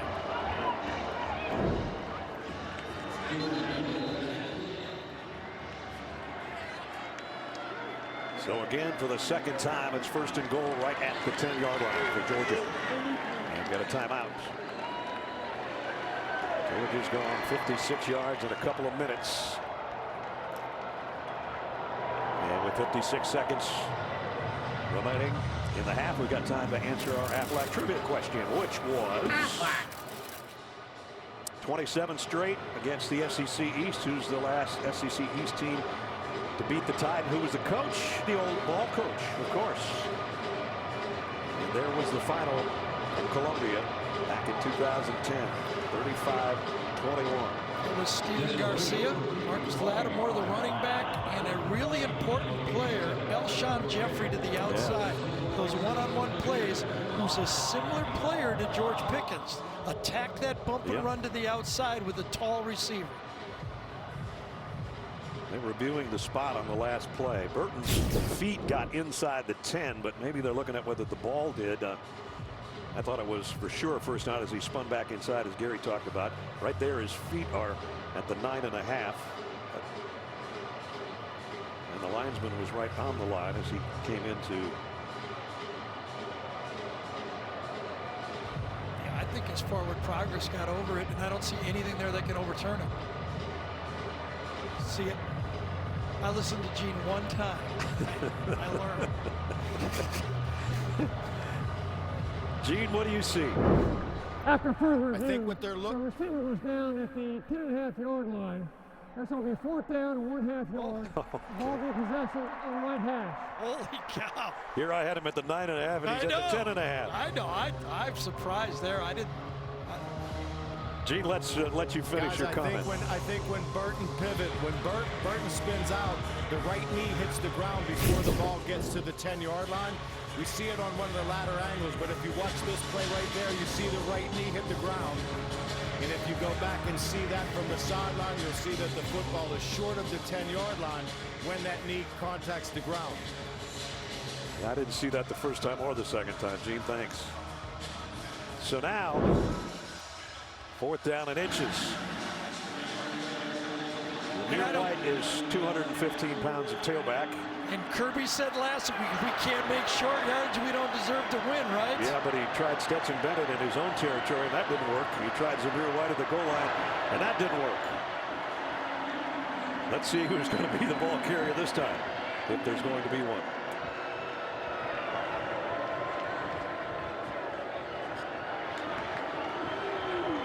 So at the 10.5. 4th down and a foot. They flip the tight ends to the right side. The power is that way. Alabama, did they jump in? Bennett was hoping so. No call. Play clock down to 5. Looks like they're just going to try to. Holy cow. That time they did jump in. Again. I don't think they were going to snap the ball. Bennett with a hard count twice. First time didn't work. It looks like second time did. Defense was 58 by contact. 5-yard penalty. No result. That's hard to believe. Christian Barmore bit the second time. Well, especially after Alabama got away with the first one.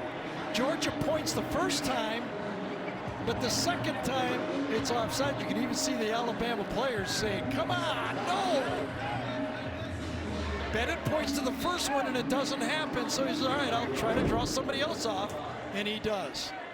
And that's first and goal just inside the 6.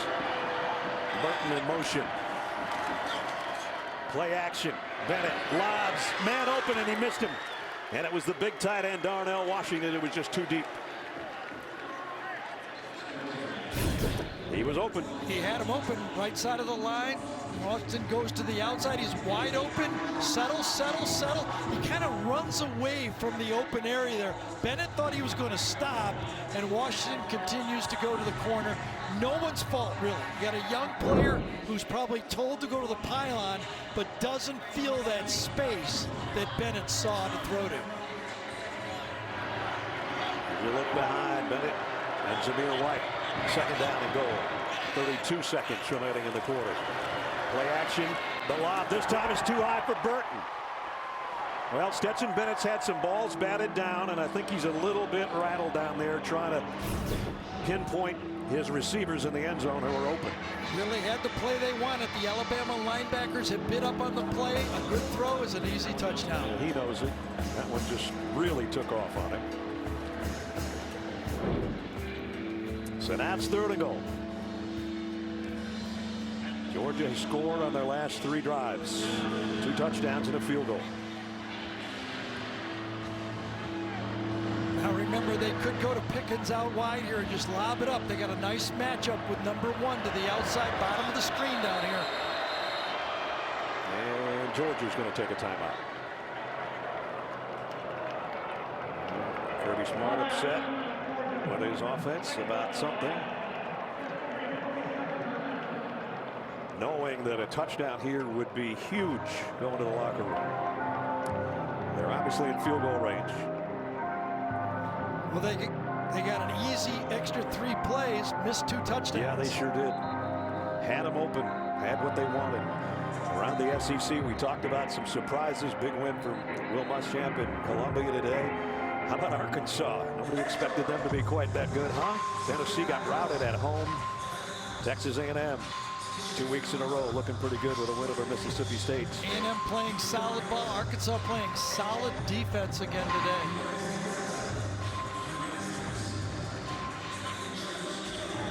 You can't get any tighter between number 2 and number 3 right now than what we have. But Georgia looking to change that here in the final 28 seconds. Third and goal.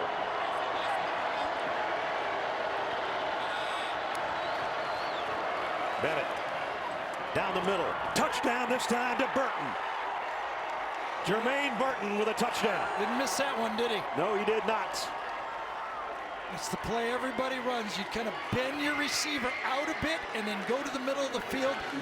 Pre-snap look, there's no one there. You want to throw the ball in the middle. Like, nobody there. That's the area you want to attack. Burton goes out, gets his defender on his outside hip, and a well-thrown ball. Wasn't ever. So you get 3 strikes, right? Missed on the first one, missed on the second one, and threw a home run ball on the third one. Sure did.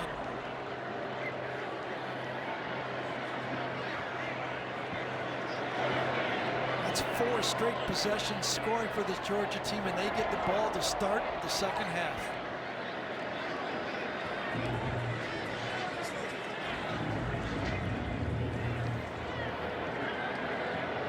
What the discussion's about right here is Bud Lefty's in for the point after.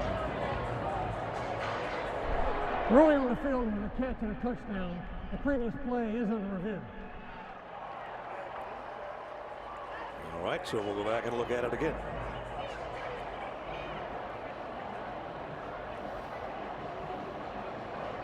Unless they say Burton didn't hold it long enough, I don't know.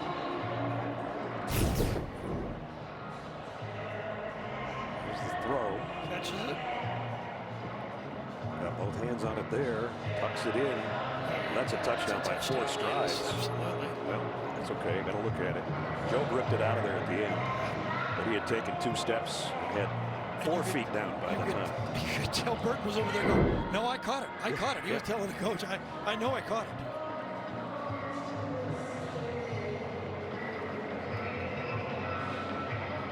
So from 4th or 5th string walk-on quarterback. After further review, rolling on the field is confirmed. Touchdown. To dealing Bryant-Denny Stadium against the number 2 team in the country. What a story that is, huh? No kidding. They call him the mailman because of the funky hat he wore to all the passing camps around the country, trying to find somebody that give him a chance to play quarterback in a big-time program. Had to walk on at Georgia, transfer to a junior college, come back to Georgia on scholarship. Now he's the man of the number 3 team, and he's got his team in front. What will be 24-17 if Rod Leslie hits the extra point. And he does. 66-yard drive in 2 minutes and 43 seconds. Jermaine Burton, the freshman. Kirby Smart trying to beat his old boss at his own game. Up a touchdown late in the second. An impressive drive by Georgia to go 66 yards in 12 plays. They cap it with Stetson Bennett's second touchdown of the game.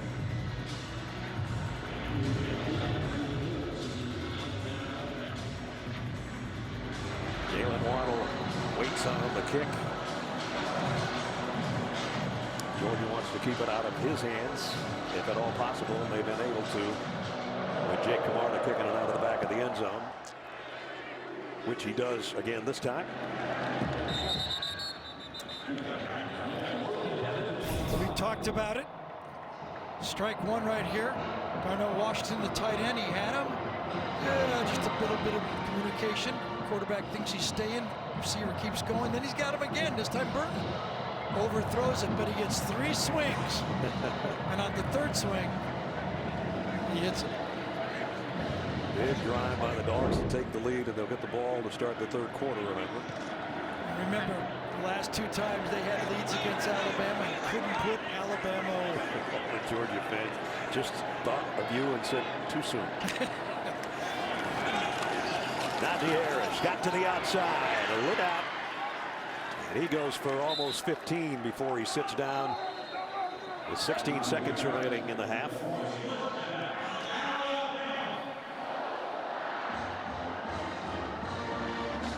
Alabama with 2 timeouts. Waddle a little bit coming to the sideline. Not sure if he got hurt trying to block out there. That's usually what happens.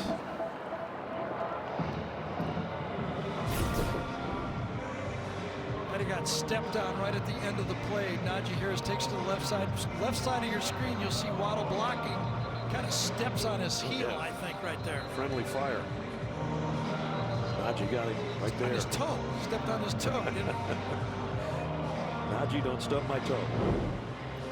Well, hopefully he's going to be okay to go. He's a huge part of their passing game, obviously. Slade Bolden's going to come in right now to take his spot at wide receiver.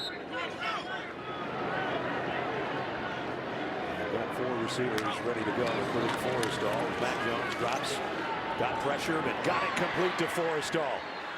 And now timeout. Get up and ground this one. I thought he was going to call timeout. He looked to the sideline. I think I would have taken a grounding play right there so the field was open. But 10 seconds to go. You get 1 more throw and you can ground it after the next one. Looking for a field goal here to get out of the half. Complete back shoulder throw to the top of the screen.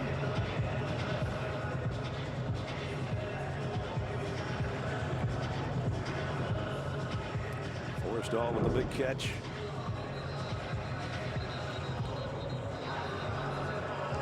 Forrestall, who in high school was a quarterback until a guy named Trevor Lawrence kind of came into his own, and I think he's doing okay for himself. Came into his own today again, didn't he? I only watched till halftime. He had 400 yards and 5 touchdowns. I quit watching. Top-ranked Clemson put up 73 in Atlanta today. Waddle's back in there. Forrestall's back in motion. 10 seconds left of the half. Mac Jones getting some heat. Throws over the middle, and it's caught, and it's a first down, and it's Waddle. 3 seconds. They do have time to ground it. 3 seconds is the limit. They get it stopped. Najee Harris is going, hey, you got to give us a chance. Kirby Smart saying, let's head to the locker room, boys. I don't know. It seemed like they started it fast. Were the down markers even ready? Nick Saban says, field, with the time expired when the pass was through, the previous play is in review. oof. Well, Georgia's whole team is over in the tunnel right now as Ken Williamson He's going to head over. Nick is saying the 3-second rule, and we didn't get a chance to ground it. The clock started really fast. Will they give him the 1 second? Here comes Georgia back out of the tunnel.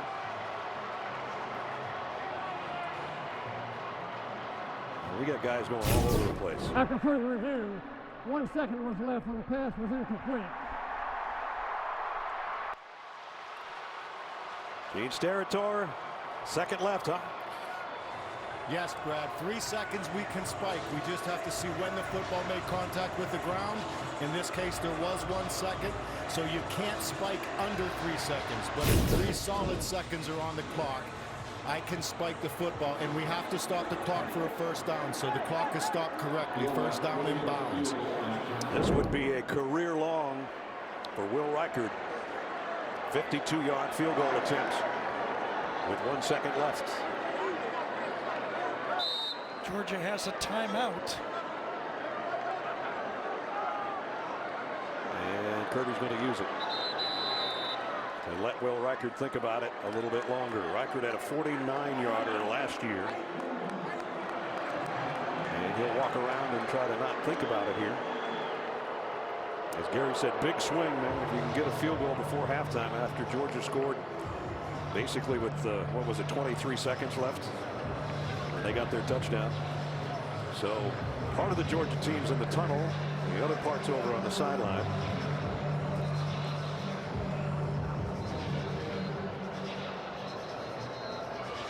Gene Steratore again. Gene, they got it stopped with a second. Yes, and replay has to get involved there, Brad, because what you've got is a down player inbounds, right? So we don't really start the clock until they set the down marker for the next first down. And the officials get the football ready for play and get to a place where they are in position to officiate. So you've got all those moving parts happening, and then you've got to look at replay to make sure it's a full 1 second whenever it was spiked. Here's the 52-yard field goal attempt by Reichard, and he just tucked it inside the left upright. Career long for Will Reichard. Big kick for Bama, as now everybody can head to the locker room. A 41-yard drive in 5 plays and 23 seconds. And Will Reichard right there as the shadow went across the left upright. And Nick Saban says, I told you we had a second left, and now we got 3 more points. Jamie's with Nick Saban.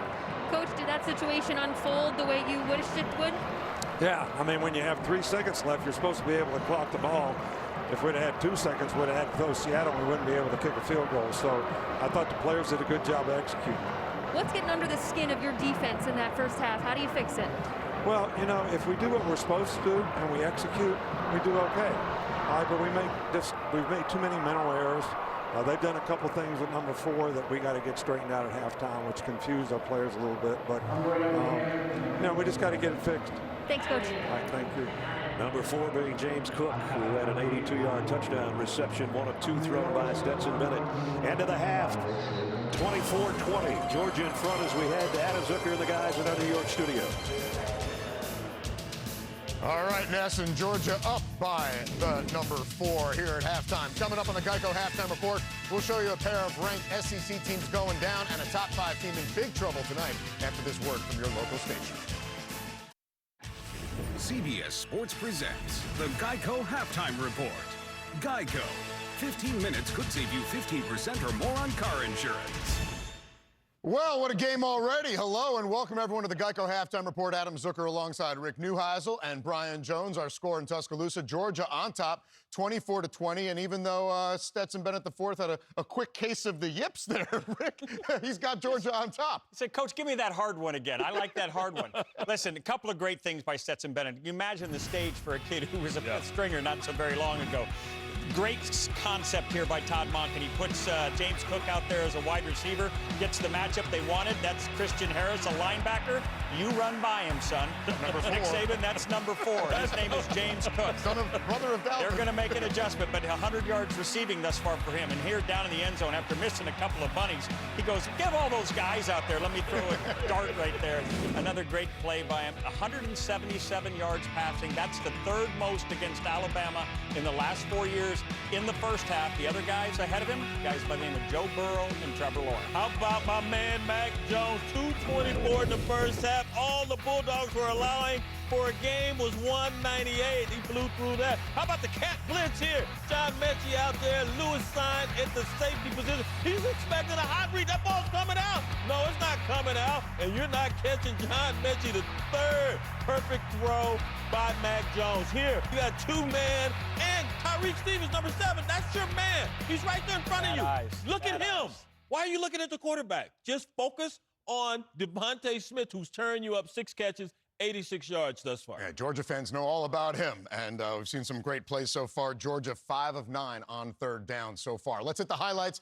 Number 11, Texas A&M, looking like the second-best team in the West, and Mississippi State falling apart, BJ. Isaiah Spillers helping them fall apart. 114 on the ground. He had 174 last week and a couple touchdowns, 2 touchdowns today. Kellen Mond, he didn't have the gaudy numbers he had last week. He's going to find a crosser there. That's Chase Lane, and he's going to outrun all of them dogs.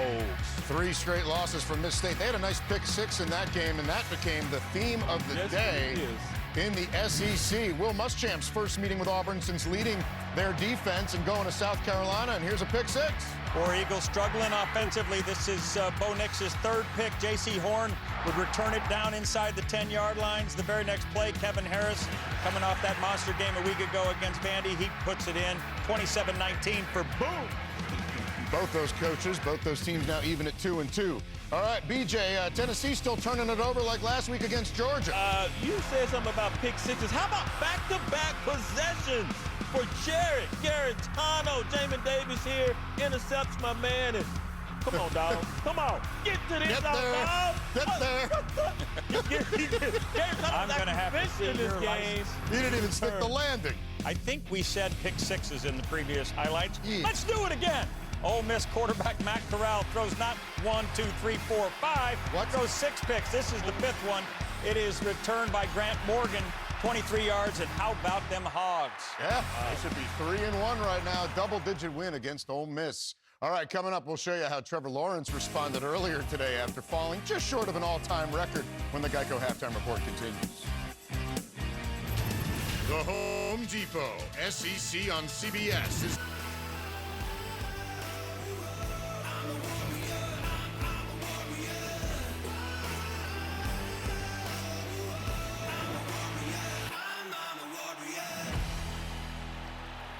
There's that number 4 again.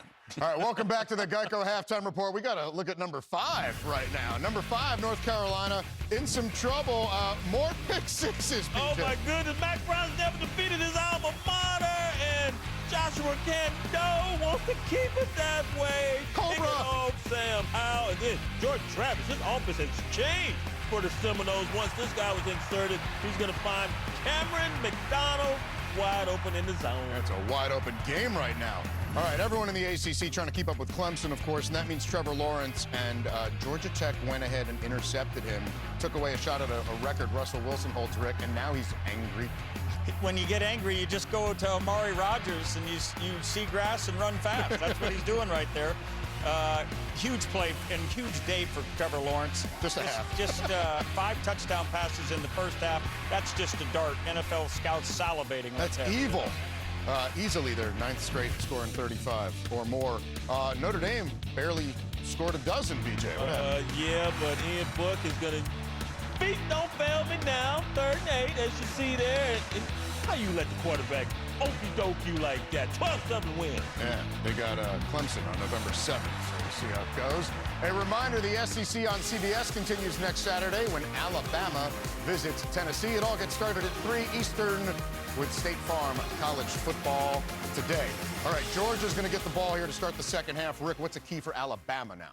Alabama has to, you heard he's going to try to figure out a correction for number 4. They'll put nickel in him. They'll treat him as a wide receiver. Yep. They will not let a linebacker line up on him again. That'll be number 1 thing. And then really clean up protection. When Mac Jones is given time to throw, he's been outstanding. He's on pace to throw for another 400 yards. Well, you're right. 2 sacks for the Bulldogs, D, thus far. But when you put that nickel in, you know what I'm going to do? I'm going to continue to run that rock down their throat.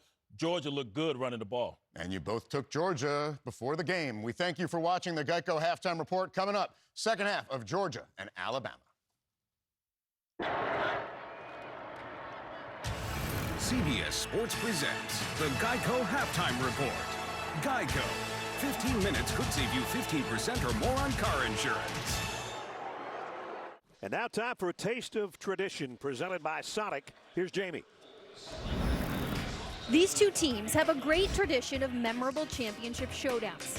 We already mentioned the two most recent meetings, but the 2012 SEC Championship was also a classic.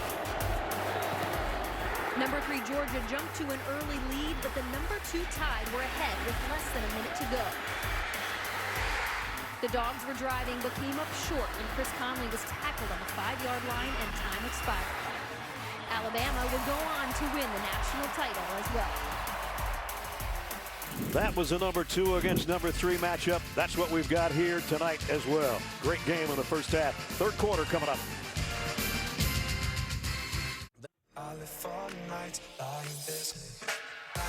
It's caught into the hands of John Mechie. Touchdown, Alabama! Bennett going to go deep. Man's there. Got him on the run, and it's James Cook, and he is gone. 2 of the big plays in the first half. An exciting first half in Tuscaloosa. Just about set to start the third quarter with third-ranked Georgia in front and set to receive the second half kickoff.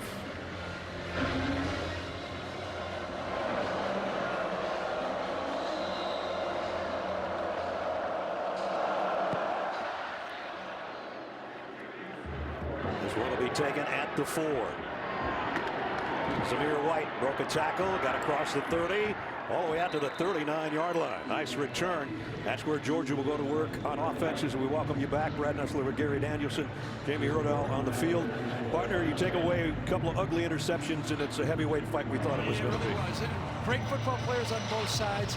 The 2 quarterbacks, especially Stetson Bennett coming back, but the 2 offensive lines, the guys they're blocking, are legit players. They both had great first halves. And remember I said I loved that last 5 minutes of the half? Yeah. 2 touchdowns and a field goal. That was a good 5 minutes of football. And now let's look at the first 4 or 5 minutes of the third quarter and see what happens. That could have a big bearing on how things go as Georgia has a 4-point lead and starts offensively in good field position at its own 39-yard line. Kendall Milton in the backfield with Stetson Bennett. Gets the first carry, and Milton broke a tackle up the middle. Nice run. And he got out for about 8 yards as we check in with Jamie. What did Kirby tell me before this game when I asked him about those fourth quarter comebacks by Alabama in the last 2 matchups? He said, we got to play the first 3 quarters in order to get there. Well, they've taken care of business so far. Kirby pretty calm, cool, and collected coming out of the half. Pleased with the play so far. Worried about some of Alabama's explosive play opportunities, and he's still harping on Stetson Bennett to make smart decisions in the passing game. He's made some good ones. I think he's been fabulous decision-making in this football game. And Milton's got a first down to midfield and actually to the 49 of Alabama. Jordan Battle is back in the battle. Missing the first half because of a targeting foul against Ole Miss in the second half, and he's back on the field, and he made the stop, but not before Georgia got the first down.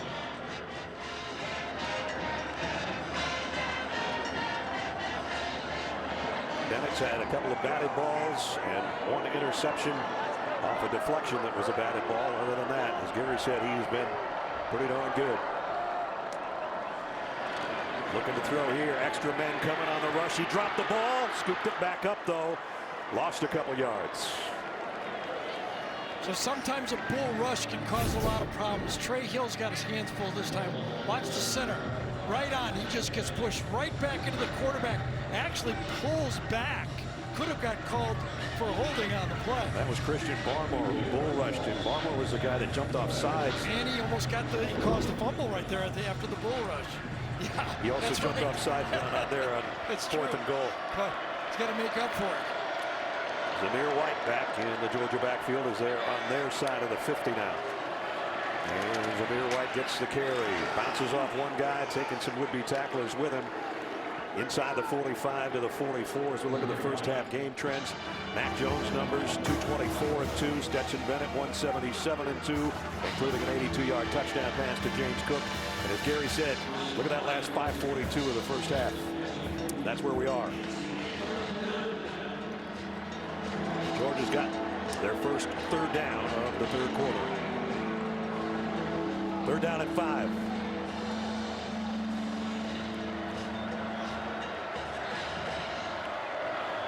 Bennett's going to move Jermaine Burton a little tighter. He threw him a touchdown pass late in the quarter.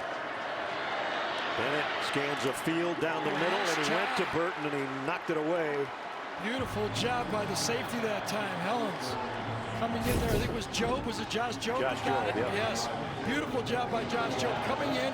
It was complete, but he ripped it right after the play got done. They're going fast. And they're going for it unless Alabama's going to take a timeout. Georgia lined up to go for it on 4th and 5. I don't think Coach Saban wanted to use that timeout right there. We'll take it with him.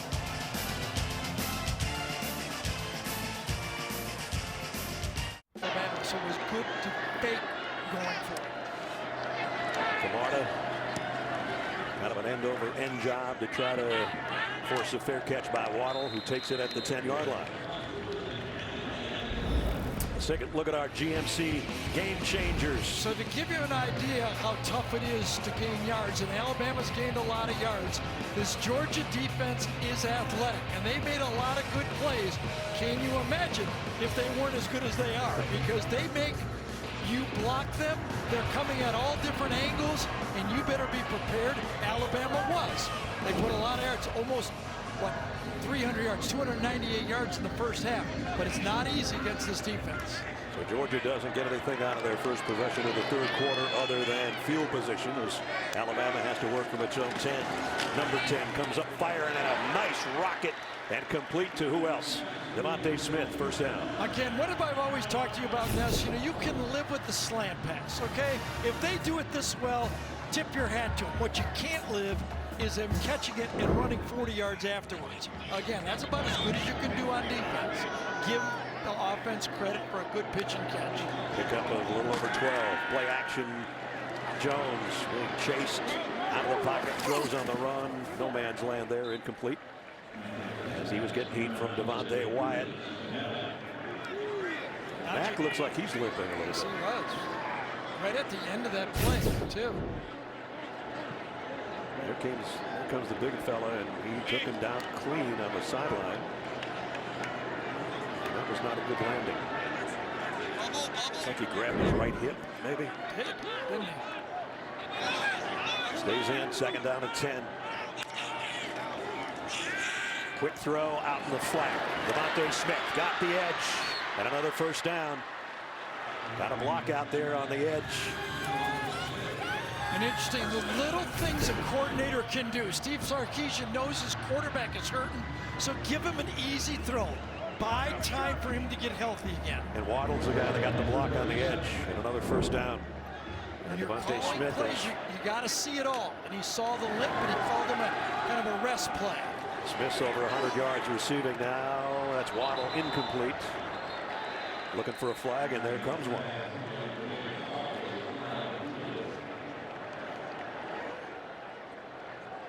Might be a holding call.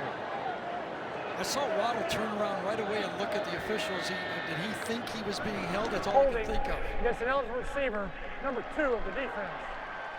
That penalty is 10 yards from the previous spot and includes an automatic first down. Richard LeCount caught with his hand in the cookie jar.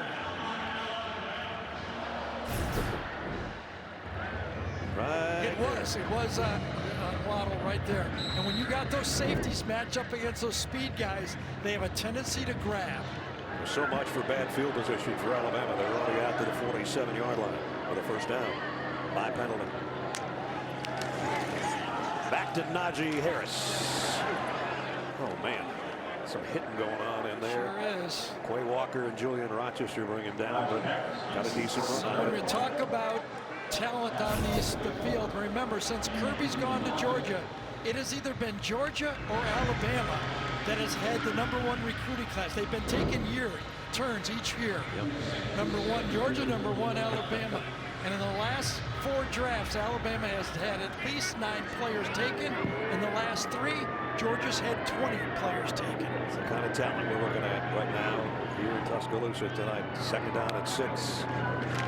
Mac Jones throws, got Najee Harris. There will be another #1 draft choice.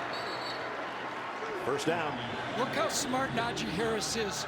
He realizes he doesn't want to get to the safety. He knows right away he's open, and he doesn't want to get too deep. He kind of throttles it down, gives the quarterback both numbers, and lets it throw him right at it. First down at the Georgia 39. Two tight ends, Jalen Waddle in motion. Play action bootleg, pump fake, and a little shorty to Waddle. And he's only going to get a yard or so. There's 4 Bulldogs right there when he catches it. The pursuit coming from all different angles. Jermaine Johnson and Lewis Seen on the stop. And that's how you keep them from getting those short passes, long runs after the catch. Keep things in front of you. Hard to do with these receivers, man. Yeah. It's Waddle's 5th catch. So probably another night of at least 2 wide receivers for Alabama going over 100 yards. Najee Harris tripped himself up a little bit and got inside the 35 to the 34. Alabama looking to go hurry up. Georgia trying to get in position on 3rd down and 4. Jones pumps once, waited too long, and got buried. Well, it really seemed to me that time that the Alabama receivers were not on the same page at all. Jones was ready to throw for the first down, and I don't think Forrestal, number 87, thought, and you could see it, Mac Jones, they went fast, and I don't think they were on the same page. Look at Forrestal, he had the open route, and he kind of ran himself into coverage on the play. Kobe Dean was knowing where he was heading. Absolutely, you go fast sometimes, and you go too fast for your own good on that play. We'll have to punt. Sam Johnson had a couple of mediocre punts. This one he just wants to get down around the 10, which is about where he did. Kearis Jackson takes it at the 9-yard line. So Georgia's defense stiffens when it needed to. Kobe Dean and company giving it back to their offense with a 4-point lead. Yourself right into coverage. They go fast. He wants Forrestal to stop right on the 30. He's ready to throw. Right there, if he turns around, he's ready to throw the football. See him, and then it's too late. He comes out. Had it. Watch how frustrated he is. He knew by holding the ball, he kept it right into a sack. A good punt, though, has put Georgia inside its own 10-yard line to start this possession. Zamir White deep, the tailback behind Stetson Bennett, who's under center. Worst starting field position of the night. Zamir White will try to help that cause. Got it out around the 13.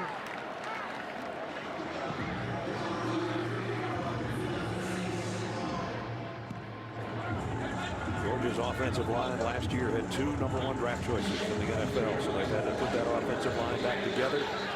Maybe not quite as bulky, but they've done a good job tonight for their quarterback. They lost 4 out of 5. One's at Tennessee, and the other one's playing for the Dolphins. White. Pile moves out to around the 17 or 18-yard line where it'll be 3rd down. Zamir White looks like a new guy out here tonight, doesn't he? Yeah, he does. Running very aggressively. It helps when you're not hurt. Yeah. And he got dinged up a little bit on that bad snap from center that went in the end zone that Tennessee recovered for a touchdown as he was trying to recover it. And he was injured a little bit on that if you play. take the sacks out of the game, Georgia's averaging almost 5 yards per rush attack. They'll take that. Yep. 3rd and 2.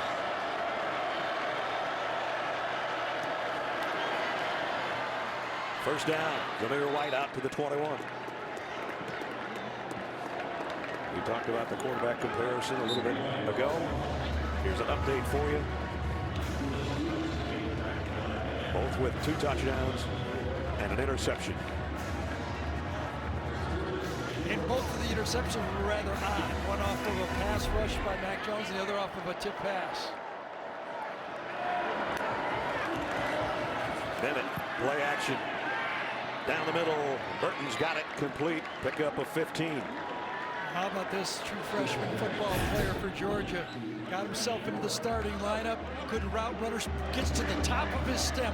See how he straightened up Joe that time? Got him up to the top. Made sure he straightened it up. 90-degree cut. And squares it in for the quarterback. Freshman out of California. in the starting lineup. That's kind of rare. He's done a great job through a month of the season. Here's an end around to Burton. Nobody out there to block for him. And they're trying to rip the ball out of his hands. He hangs on. That was well defended by that Alabama defense. That's the same look that they ran the reverse against Tennessee for about 40 yards. Unbalanced line to the right. They come back the other way, and Alabama keeps it to a minimal gain. Josh Joe does a nice job to stay home. James Cook back in for Georgia. He's had a couple big plays, including a long touchdown reception. Second down at 6. Blitz off the corner. Cook's going the other way. Blockers in front. Steps out of bounds around the 41 or 42 yard line. Trey Hill, the center, was trying to lead the way out there. You're the end man on the line of scrimmage like Will Anderson was that time. You got to eat those blockers on that play, and he did a good job of getting out, getting in front of the big pulling offensive lineman and making the stop. Third down at 4, low snap. They fake the pitch. Dennis has got to get rid of this. Actually threw a strike to Pickens.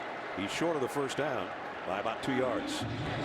Good job by Pickens to come back to help his quarterback, but you're right, running full speed to the right like that, giving up yardage. Bennett made a really good throw.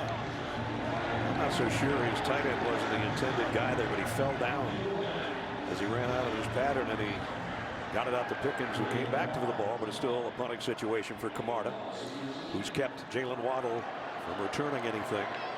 Fair catches tonight by Jalen. Camarda hit this one a mile in the air. And another fair catch. Well, that's a weapon to have when you got a good punter. And he hits another good one and keeps Jalen Waddle from any kind of return. Some of the great memories and faces in this series. It's in his 70th meeting, and it's a good one in Tuscaloosa.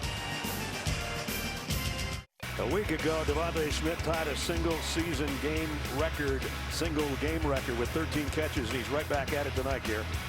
Yes, he is, and he's smart, he's disciplined, he's patient, and he understands how to be a pass receiver and let his quarterback have room, but then all of a sudden he turns up for the big play.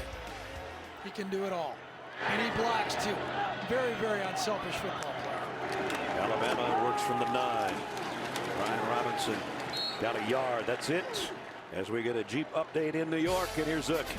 All right, Ness, number 5, North Carolina. We told you they were down 31-7 at Florida State, 31-15 when Sam Howell finds Bo Corrales, 33 yards, failed the 2-point conversion, but they're within 10 heading to the 4th quarter. North Carolina ranked 5th, coming back in that game here. It's number 2 against number 3. And right now, number 3's got a 4-point lead. Jones puts his man in motion, looks that way, wants to go deep, and will. Waddle has got it on the run, and he's gone. Jalen Waddle, touchdown.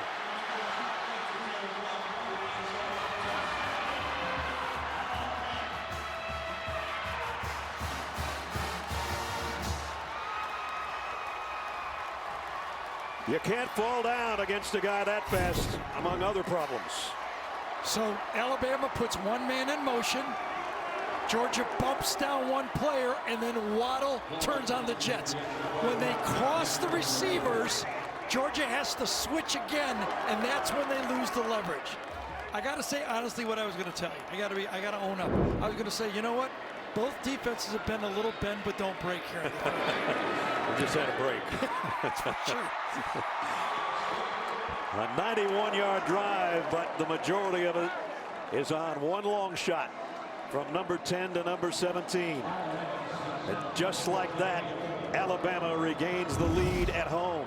Jalen Waddle from 90 yards out.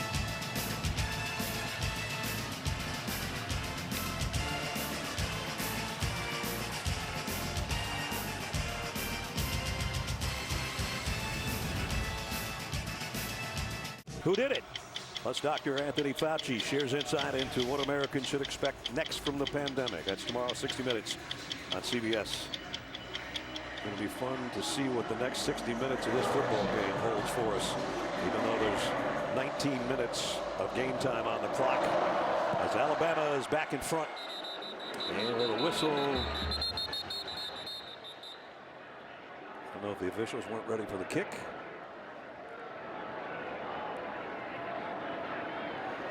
They were listening to the 60 Minutes promo. We're not ready.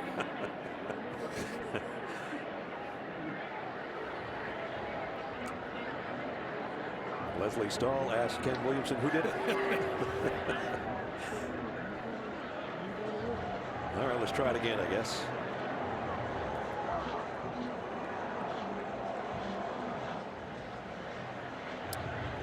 Hopefully we'll have time to show you one more time the beautiful design on this play for the touchdown to Waddle.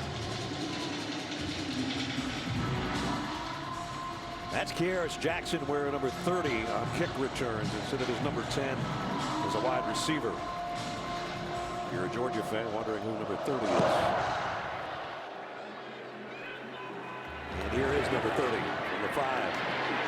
Kearis Jackson weaving his way. Nice return out to about the 29-yard line, and we take you back to the touchdown. Look at the design. They know Georgia is running combo routes. So watch. Devontae Smith goes in motion, and then the receivers cross. And look what happens to Tyreek Stevenson, number 7, and Tyrone Campbell, number 3. They switch the route, and then all of a sudden he's beat. Once they switch, Tyson Campbell can't get back in phase. Give credit to play design. Great players, yes. Good throw. But Steve Sarkisian designed a beautiful route right there. Even if Tyson Campbell doesn't stumble, I think that's still a touchdown. Might be. Georgia at the 29. Stetson Bennett loads, fires deep near sideline. He's got his man Burton again. And Burton out of bounds at the 35. Big pickup on first down. Well, you know what? Alabama has a wheel route. Georgia has a wheel route. Remember Devontae Smith catching the wheel? Here's the wheel the other way. And when you peek into the backfield, you can get beat. And that's exactly what happened that time to Helms, number 29.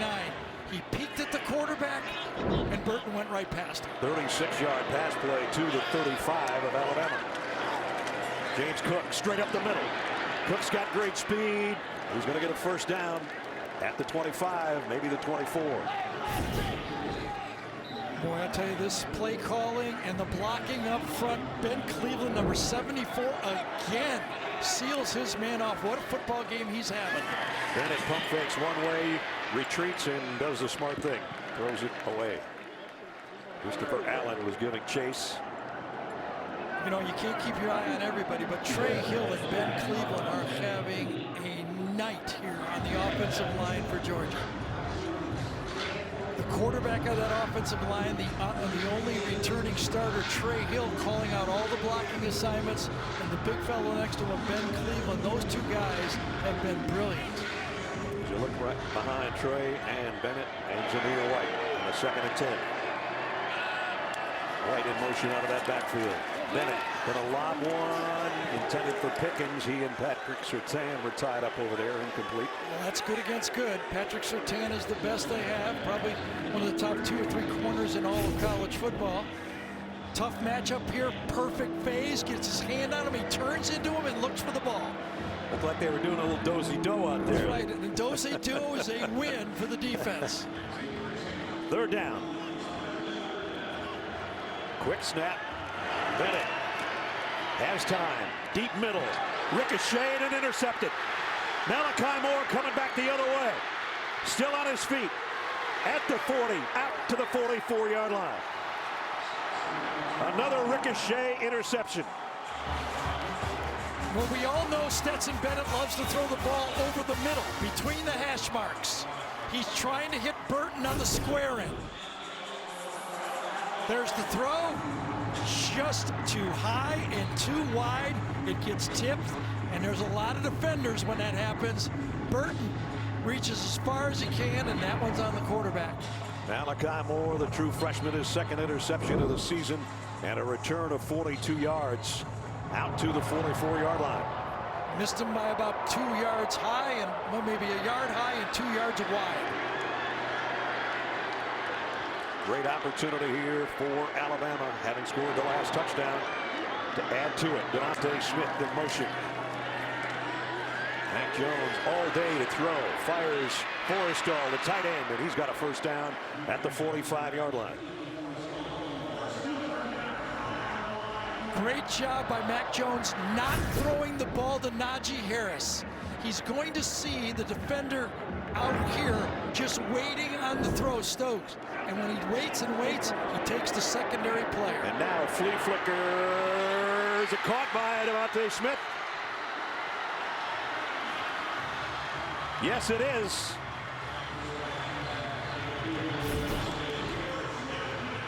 As we get another look. Looked like he cradled it, or did it hit the ground?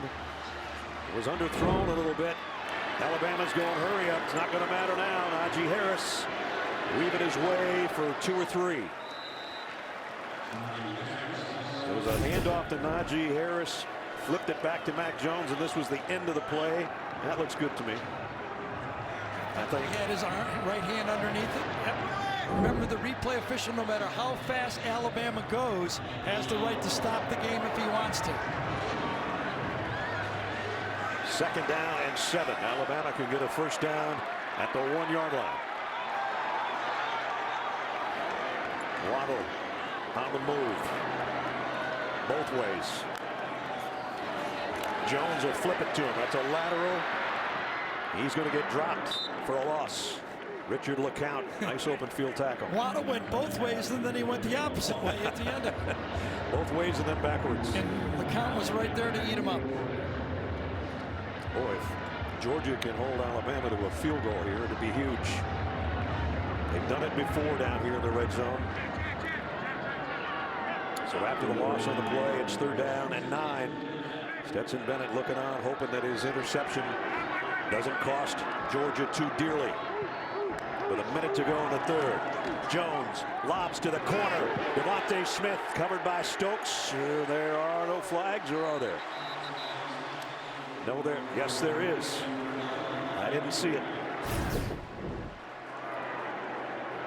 Tough matchup. Stokes squeezes him off. Pass interference. Oh, is it ball catchable? I don't agree with that one. In the end zone. Therefore, by rule, the ball will be placed at the 2-yard line with an automatic first down. Well, I didn't see that as interference. I thought he squeezed him off well. I'd love to get Gene's opinion on this one. Gene, what do you think? I have to agree with Gary on it. They get into a snuggle with some hand fighting, but that receiver is taking himself toward the out of bounds and feels like he's happy to be there, and the D-back is happy to squeeze him to the sideline. Yeah, that was my take on the play as well. Right.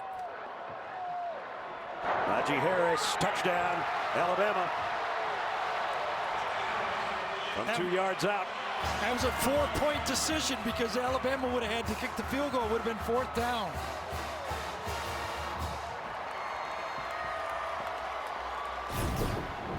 We saw the Georgia offensive line do it. Now 1st and goal from the 2. The big guy, Landon Dickerson, right there, number 69. Does not get turned, snaps the ball, and stays on his man to get the crease. What a turnaround in the last couple of minutes for Alabama. Reichert in for the point after. Up and good. They were down by 4 at halftime. They're up by 10 as we near the end of the 3rd quarter. That ball tipped a little bit, skipped off the intended receiver's hands. Malachi Moore brought it back 42 yards, and then the interference in the end zone by Stokes put it at the 2-yard line. Najee Harris says, I know what to do with it from there. And he scores to put Alabama in front by 10.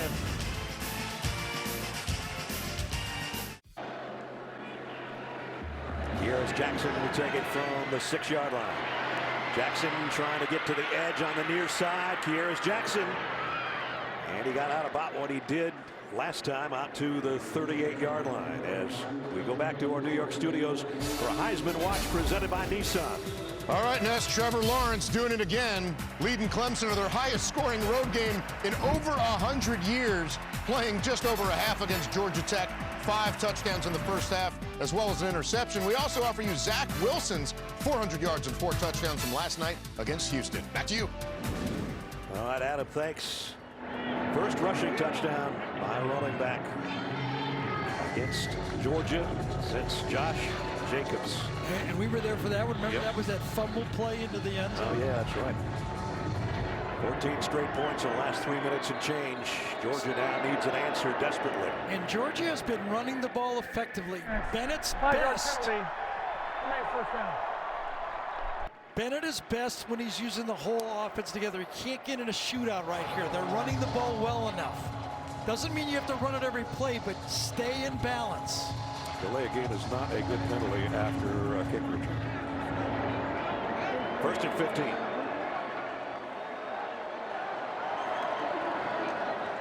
Play action, Bennett loads, going deep. Man's there, just overshot Burton. And boy, he is going after number 7 tonight.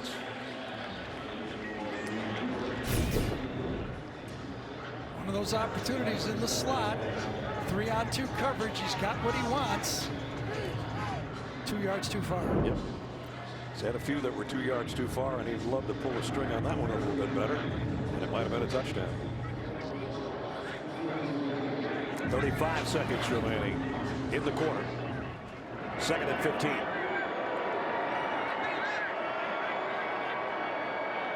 Jalen Johnson in motion. Keep it on the ground. Zamir White broke one tackle. He looks the real deal out here tonight, doesn't he? Yeah, he does. Out to the 42. Well, we've talked about this for a long time. Nick Saban against his former assistant coaches. He added one more to the list last week when he beat Lane Kiffin. He's 2-0 against Kirby Smart. There's been 21 times they've had a chance to topple the king. And as the quarter comes to a close, Kirby Smart knows he's 10 points down, and he might become victim number 22. We played 3 at Bryant-Denny Stadium. Score, number 2, Alabama 34. Number 3, Georgia 24. We'll return to Tuscaloosa right after this message and a word from your local station.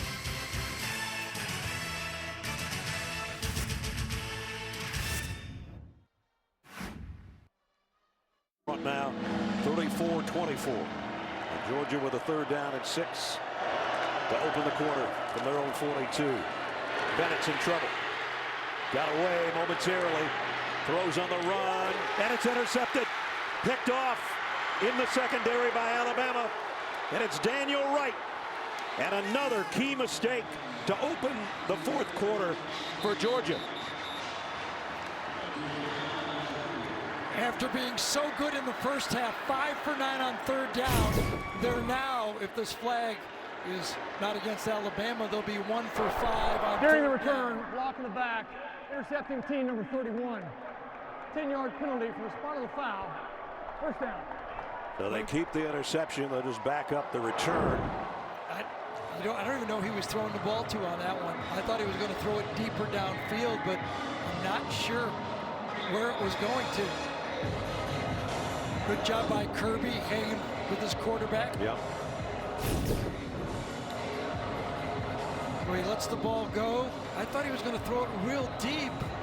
I'm not exactly sure. It was like 20 yards deep, short of where the ball needed to go. I don't know what he saw or was looking at. He's probably wondering right now too. I don't know if he got. I had my eyes in the second. I don't know if he got hit when he let the ball go, but it did not go anywhere near a Georgia receiver. He come into this game having not thrown an interception, and now some costly ones. And Najee Harris on the edge, and flags fly in at the end of that run. Going to negate maybe if there's a holding call on Alabama. Another good run. Forrestall was out there on the edge. He was. It looked like it most likely was him. He was on the edge blocking on the play.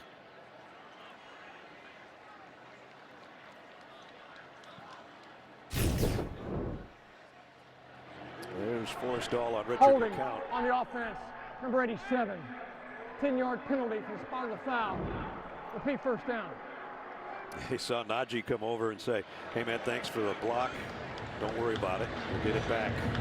Wanted to take a peek at maybe Bennett got hit when he let the ball go, and that's why it didn't have anything on it. I don't just running for his life. Yeah, he was just running and didn't get enough on it. Maybe 10 to 15 yards short on the throw. Harris will get close to midfield before everybody stood up. They never do get him down. This Georgia defense now, with the after the penalty, can really get their team back in the game. A stop here is almost mandatory. Remember, Georgia had the lead at halftime. They opened the third quarter with a decent drive. Didn't get any points. And then Alabama's going to work. Mac Jones closing in on 400 yards and 3 touchdowns. And looking for more here. Deep ball. And another penalty flies in. Waddle going head-to-head over there with Tyreek Stevenson.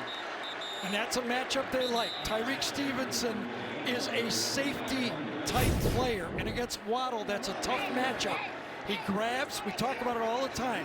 Those safeties don't feel comfortable in those situations. Holding against an eligible receiver, number 7 of the defense. The penalty is 10 yards from the previous spot and includes an automatic first down. Remember earlier in the game when Georgia had the matchup outside and they threw against the linebacker. It seems like anytime they could get number 7 on Waddle, well, Waddle on almost anybody's a good Yeah, I was going to say, Stevenson's going, come on, a guy runs a 4.35. I'm going to grab his rear end if I can. But you can tell that Alabama has circled that as somewhere they want to attack. First down at the 40. Najee Harris, second effort. Hard yards again. Let's check in with Jamie. Well, Kirby Smart told us Najee is one of the hardest guys to tackle in our league, and he really thrives in Steve Sarkisian's system. Sark would agree. The team jokes that the two have a California connection. He loves coaching Najee Harris. He said, I did tell him I need a little bit more feel out of you coming out of the backfield. He feels like his instincts really started to show up last week, and they need to tap into his versatility as he progresses through the season. Yeah, he's versatile now because he's become a big weapon as a receiver. He's over 100 yards again. 5 yards a pop tonight. Got 5 on that one. Cuts back and gets 3 on that carry. Third down and 2. That play was designed to go to the outside to the right, and it broke back all the way outside the left tackle. Not a huge play, but a successful play. Najee said there's things he wanted to work on, becoming a more complete player. He has also wanted to work on leadership. He said, I'm not the most vocal guy in the world, but I'm getting there with that too. I said, I'm telling you, I think leading by example is pretty good. Here he comes.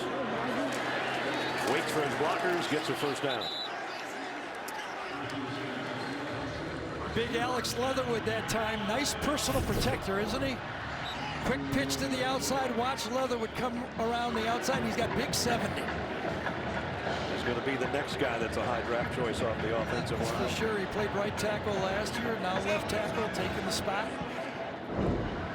So this drive is just what the doctor ordered for Alabama. They're using clock. They're down to the 29 of Georgia.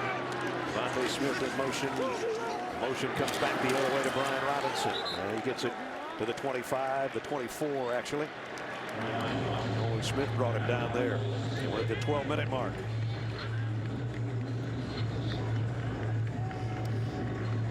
Yes, we talked about what a good deep thrower Mac Jones was. Well, there's more evidence of it. Look at that. He's thrown 7 deep balls pretty successfully, hasn't he? Only 2 incompletions. Been pretty good all over the field. But those deep ones count big time. Big time.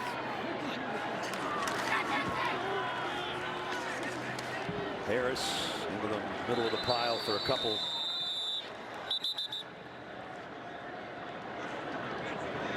Holding Alabama to a field goal here would be huge, keeping it in a 2-score game. They need to stop a 3rd and 3.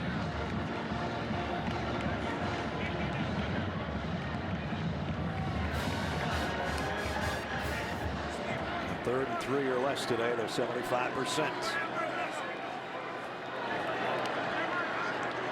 I'll just give it to number 22 again.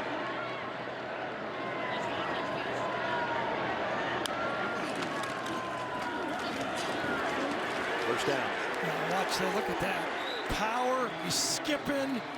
He's waiting. He's patient. And as Jamie just said, it's no fun tackling him when he gets there. Watch him skip, and go. That is some skill right there. No kidding. And he's taken clock off this game. Approaching the 10-minute mark. Georgia changes up its defense. Yes, we talked about how well Trey Hill was blocking on the right side of the Georgia line. Well, the left side of the Alabama line pretty good as well. First down at the Dogs 14. This time they wrap up Najee, but he still eked out a yard. We'll be under 10 minutes on the next snap. He's going to come out and get a breather, I think, bring in Brian Robinson, and a well-deserved breather. 120 yards on 25 carries for Najee Harris. Alabama also bringing in an extra offensive lineman right there, Kendall Randolph. Part-time 60, part-time 85 is lined up as a left tight end right here. Move the other tight end, Forrestall, into the slot. Second down and 9. Mac Jones, pressure coming from behind, the lob to the end zone. Devontae Smith, touchdown. Are you kidding me? Jeez. That is some grace.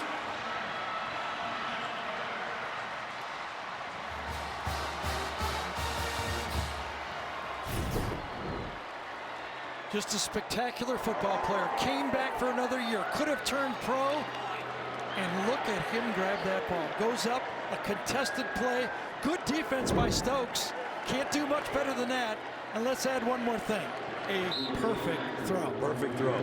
That was so similar to his catch against A&M in the back of the end zone we saw him earlier this year. That ball had to be thrown high. Couldn't lead him out of bounds. Stokes is right in the coverage. And an All-American goes up and shows you why he's one of the best football players in college football. Well, last week, 13 catches, over 160 yards. Today, 10 catches, 160 yards, and an acrobatic second touchdown.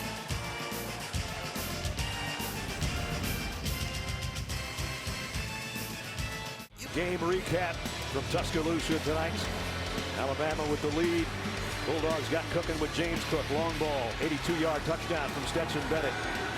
Then it's Devontae Smith in the corner, his first of 2 touchdowns. Before the buzzer, Jermaine Burton caught a touchdown pass. Alabama came back to get a long field goal before the break. And then Jalen Waddle from 90 yards out for Mac Jones. And all of a sudden an explosion, including Devontae Smith from 13 yards out moments ago. And Alabama has run out to a 41-24 lead with 9:32 to play. Kick goes to Zamir White at the 10. White crossed the 30 out to about the 32-yard line. Let's take you back to the last touchdown. Remember when we talked about Najee Harris being such a great pass protector? Well, Brian Robinson's in right here, and I think he blocks the wrong guy. He goes inside and turns loose the edge rusher. Mac Jones very fortunate to get it off. When you've got one of those pass blockers, you like your number 1 guy in there because he just turned loose Jameer Johnson, number 11, and he took a hard hit on the throw. I don't think Mac ever saw the catch for the touchdown, but he'll take it. 21 straight points by Alabama, and they have turned all 3 Georgia interceptions into touchdowns.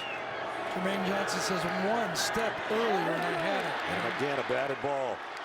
And that time it's Malachi Moore, who had an interception earlier. Coming off the slot, jumps, gets his right hand on it. Gary, Georgia ended the first half with a touchdown, a field goal, and a touchdown. This half, it's punt, interception. And a lot of it's been 3rd down, and they've been forcing it on 3rd down.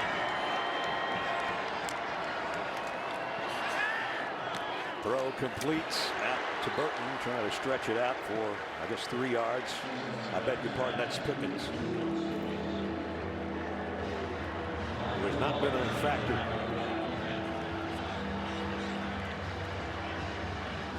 And as Coach Saban told Jamie at half is we got to work out a few things, find out where number 4 is, but give him credit. The second half, as Brad just told you, 2 interceptions, but forced 2 punts as well. Number 4 is in the slot on the left side. Cook Runs a crossing route, but the pass is down the middle and caught by Kearis Jackson. First down, Georgia in Alabama territory at 46. Really good pass protection. That thing took about 4 seconds to throw the ball, and he had time to step onto it and make the delivery. Threw it right past the umpire's ear, complete to Jackson. As we're under 8.5 minutes. Georgia wasting a little bit of time here. Time is of the essence at the 8-minute mark. Bennett, and again swatted down at the line of scrimmage, and it's Barmore again, big number 58. What do you think Alabama worked on all week? Batting down passes with a 5'11" quarterback. Exactly. They saw how many passes Stetson Bennett completed over the middle of the field. They worked on it. And when you push up the middle, get that paw up in the air. That's the 4th batted down pass in the game. 2nd down and 10. Milton in motion out of the Georgia backfield. Bennett gonna go down. Drop back at the 47-yard line. Christopher Allen got to him. There is a flag. I think Alabama's going to get called for holding outside on the wide receiver. Flag's way back at the 35-yard line. Yeah, I think Job is going to get called. Holding on the defense, number 28. The penalty is 10 yards from the previous spot and will result in a first down. The holding on Job against Pickens. A little whooping going on after the play.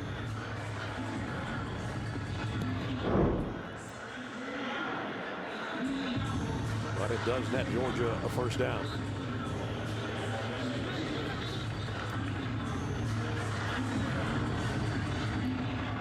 At the Alabama 36, Cook motions out of the backfield.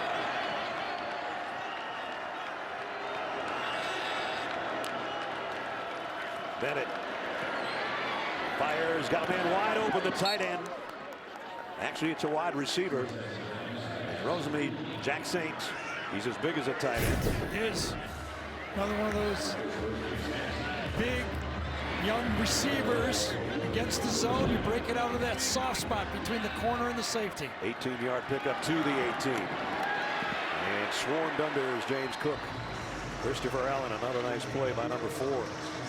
Trying to run the counter, but this time the Alabama defense is crashing and catching it from behind. That backs it up to the 22. It'll be 7 minutes or less on this next snap.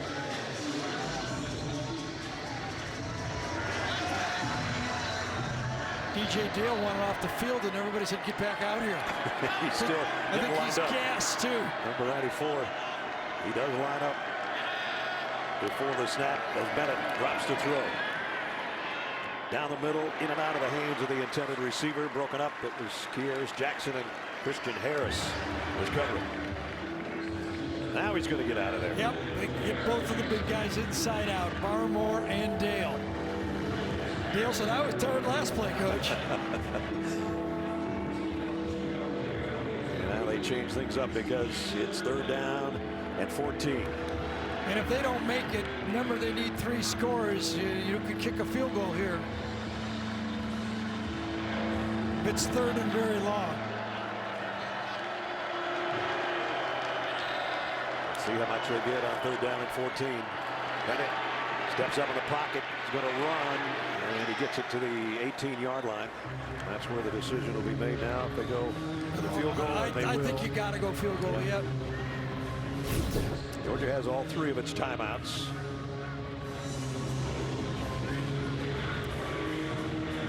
Jack Budlisny will come in to try a 35-yard field goal. Out of a Kamara hold. Try to cut the lead to a couple of touchdowns, and he missed it. Oh, it's the last thing they needed.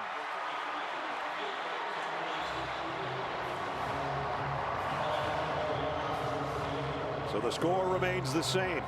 6:05 remaining in the ball game. But Leslie couldn't quite tuck it in there. And Alabama in command with 6 to go. By Goodyear. Been a good year so far for Alabama. Looks like they're going to go to 4-0. Unless Georgia can do something about it in the next 6 minutes. Throw Devontae Smith out on the flats. Straight ahead. Takes a couple of Bulldog tacklers with him for a pickup of 7 or 8. So that's 17 out of the 24 completions have gone to the 2 receivers. Waddle and Smith. Yes. And both over 160 So you yards. start thinking, so what do you learn from this game? Okay, number one is, I would take away is, how do you stop those 2 guys? And if you do, you got Mechie. Yeah. To worry about. And Najee Harris. I mean, yeah, maybe this isn't the most vintage Alabama defense ever, but you know, there hasn't been much of a drop off at quarterback. Those 2 receivers are doing it. You got Najee Harris. You better come in here ready to play Alabama to score 35 points. And if Alabama scores 50, it's not going to do you much good. First down run by Harris. Their offensive line is legit. They can hold the ball. And if you can't really get to Mac Jones early, he's going to find some deep throws on you. He's a great deep thrower. For Georgia, I think they showed they can run the ball a little bit tonight. And they just got to clean up those mistakes at quarterback. You know, the turnovers are going to kill. Can't beat Alabama with those turnovers. Not at all, especially not here. Might get another crack at it December 19th in Atlanta. That's what they have to hope for now for your Georgia and their fans. They're thinking, okay, we'll get them again. Might. 35 plus in 17 straight games. I mean, legitimately, there are NFL teams that do not have a first and second receiver as good as these guys. And of course, 2 of them went to the NFL last year. Right. Both first-round picks, Ruggs and Judy. Now they got this guy and Devontae Smith. And Mechie raises his hand and goes, I go too. Yep. Oh boy, Georgia's getting tired of this guy. Yep. And also the score too. They look up, they just lose a lot of heart. And that missed field goal right at the end. They realize, you know, we're talking about what do you learn. They're not dumb. You know, they look up there the same way. Yeah. So as good as their defense is, some miscues by their quarterback. Not all his fault. He had a good game, especially in the first half. Yeah, and the way he finished off that half, that 2-minute drive.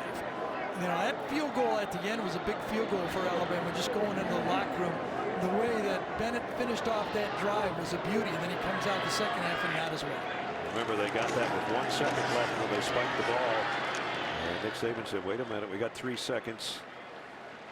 And it ended up being a 52-yard field goal by Rikers, but Stetson Bennett, the 4th. Yeah, so that's how we thought he ended the half. But not quite. Yeah, there was a field goal after that, and then the tip pass, not a horrible throw. This one, don't quite understand where that was going to, and it all kind of builds up after that. There'll be better days. They'll just have to regroup. I think he's earned some money in the bank, though. He's going to get more opportunity to play. I don't see any major switch here. If he does it a couple games in a row, there might be. Right. And Alabama keeps running for first downs and chewing up clock. Another first down as we're down at 2:45. Mel Eckier, number 55 that time, was on the far side just pulling the player down the field. There's the big 3. As I said, Smith and Waddle both over 160. Mechie at 50 right now. Mechie goes, watch me in 2021. That's all I got to say. Well, he already had 180 or whatever No. when they played A&M. I have to say, I was surprised when Devontae Smith came back. When he and Najee came back, Dylan Moses, I think that was a great message to the Alabama football team. And no doubt the leaders, Brian Robinson, back up. Georgia still playing hard or trying to. 2 minutes left. So Alabama now goes on the road next week to Tennessee. Tennessee got throttled today. If they play like this, Tennessee might have another tough Saturday.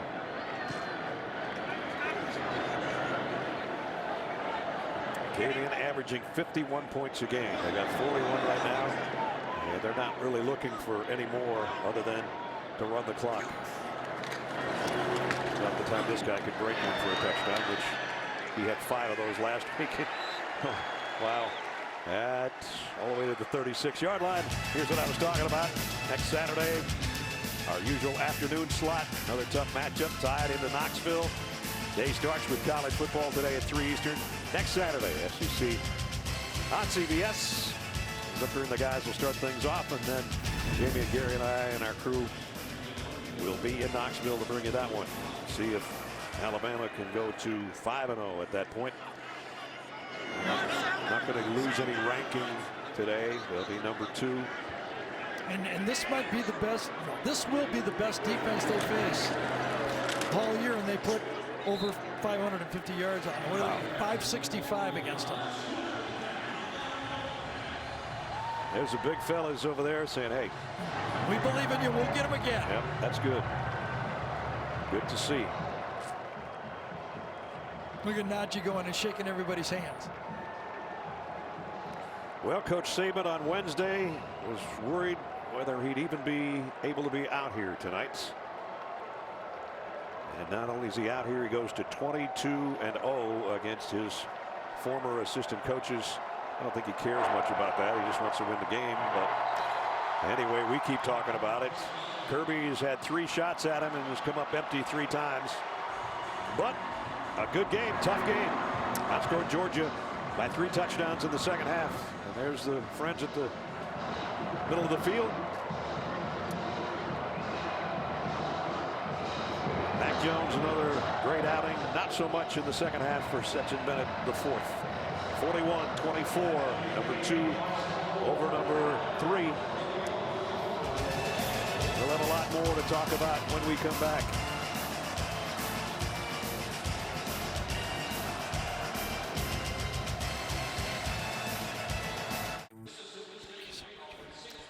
(41-24), Georgia comes up short after having a halftime lead, and Alabama shows why they're Alabama and why they're number 2 in the country. As you take a look at our AT&T 5G pylon cam, some of the great shots of near misses and touchdown catches in the grace of Devontae Smith and company, who had 2 beautiful receptions, including that one in the back of the end zone that kind of iced the game. Winning coach Nick Saban with Jamie Erdahl. Jamie. Coach, when there was a chance that you weren't going to be able to coach this game, you told us that your communication was the most important thing, but not as much your presence. But the fact that you were out here tonight, how did that feel for you? Well, it felt great. It was a great win for our team. It's a great win for our fans. You know, Georgia's got a great team, and this was the kind of game I guess you come to Alabama to play. And our players did a great job. They handled the disruption of the week very, very well, showed a lot of maturity. Played a lot better in the second half, so kind of got control of the game. So I'm really proud of our players for the way they competed. We knew it was going to be a street fight. We knew we were going to have to go 15 rounds, and I'm really proud of the way they did that. I was going to say, the last time we talked, 24 points for Georgia at the half, 24 to finish that game. What does that say about how your defense responded? Well, they responded well. We got a couple turnovers, which was really good, and they missed a field goal, so we got some stops. And I think that's what our defense has to focus on, is just getting stops. Not worrying about statistics and all that kind of stuff. Just get stops. Congratulations, Coach. Thank you. All right, thank you. Another one in the books for Nick Saban. And we'll have the Jersey Mike's play of the game and more when we return to Tuscaloosa. Tied 41-24. Najee Harris, another huge game for the Crimson Tide of Alabama. Wow. Alabama wins it going away. They take it by 17, 41-24. The final on their home field at Bryant-Denny Stadium. Now it's time for our play of the game presented by Jersey Mike Subs. Georgia actually led 24-20. Alabama deep in their own territory in the blink of an eye. Here's what can happen when Jalen Waddle gets out and the defensive back falls down. 90 yards later, it's a touchdown, and Alabama never looked back. And this is our good friend Eli Gold called it for the Alabama Radio Network. Mack gives the signal. Devontae goes in motion behind him. Mack looks right. Pressure's coming. He'll throw long. Waddle's got it behind the defense. Leaves the DB on the ground. There you go. You ask, you get. 90 yards. Tyson Campbell wondering what happened to Jalen Waddle as he left him behind for the touchdown. That 90-yarder started to seal it for Alabama as they go away to win 41-24 is the final. Don't forget, we'll see you next week. The same Alabama team in Knoxville against the Vols of Tennessee. Impressive win for the #2 team in the country over the #3 team in the country. Will they meet again later in December? We'll have to wait and see. For now, for Gary Danielson, Jamie Rudolph, Brad Nessler saying so long from Tuscaloosa. Final score, tied 41, Dogs 24. Good night from Tuscaloosa.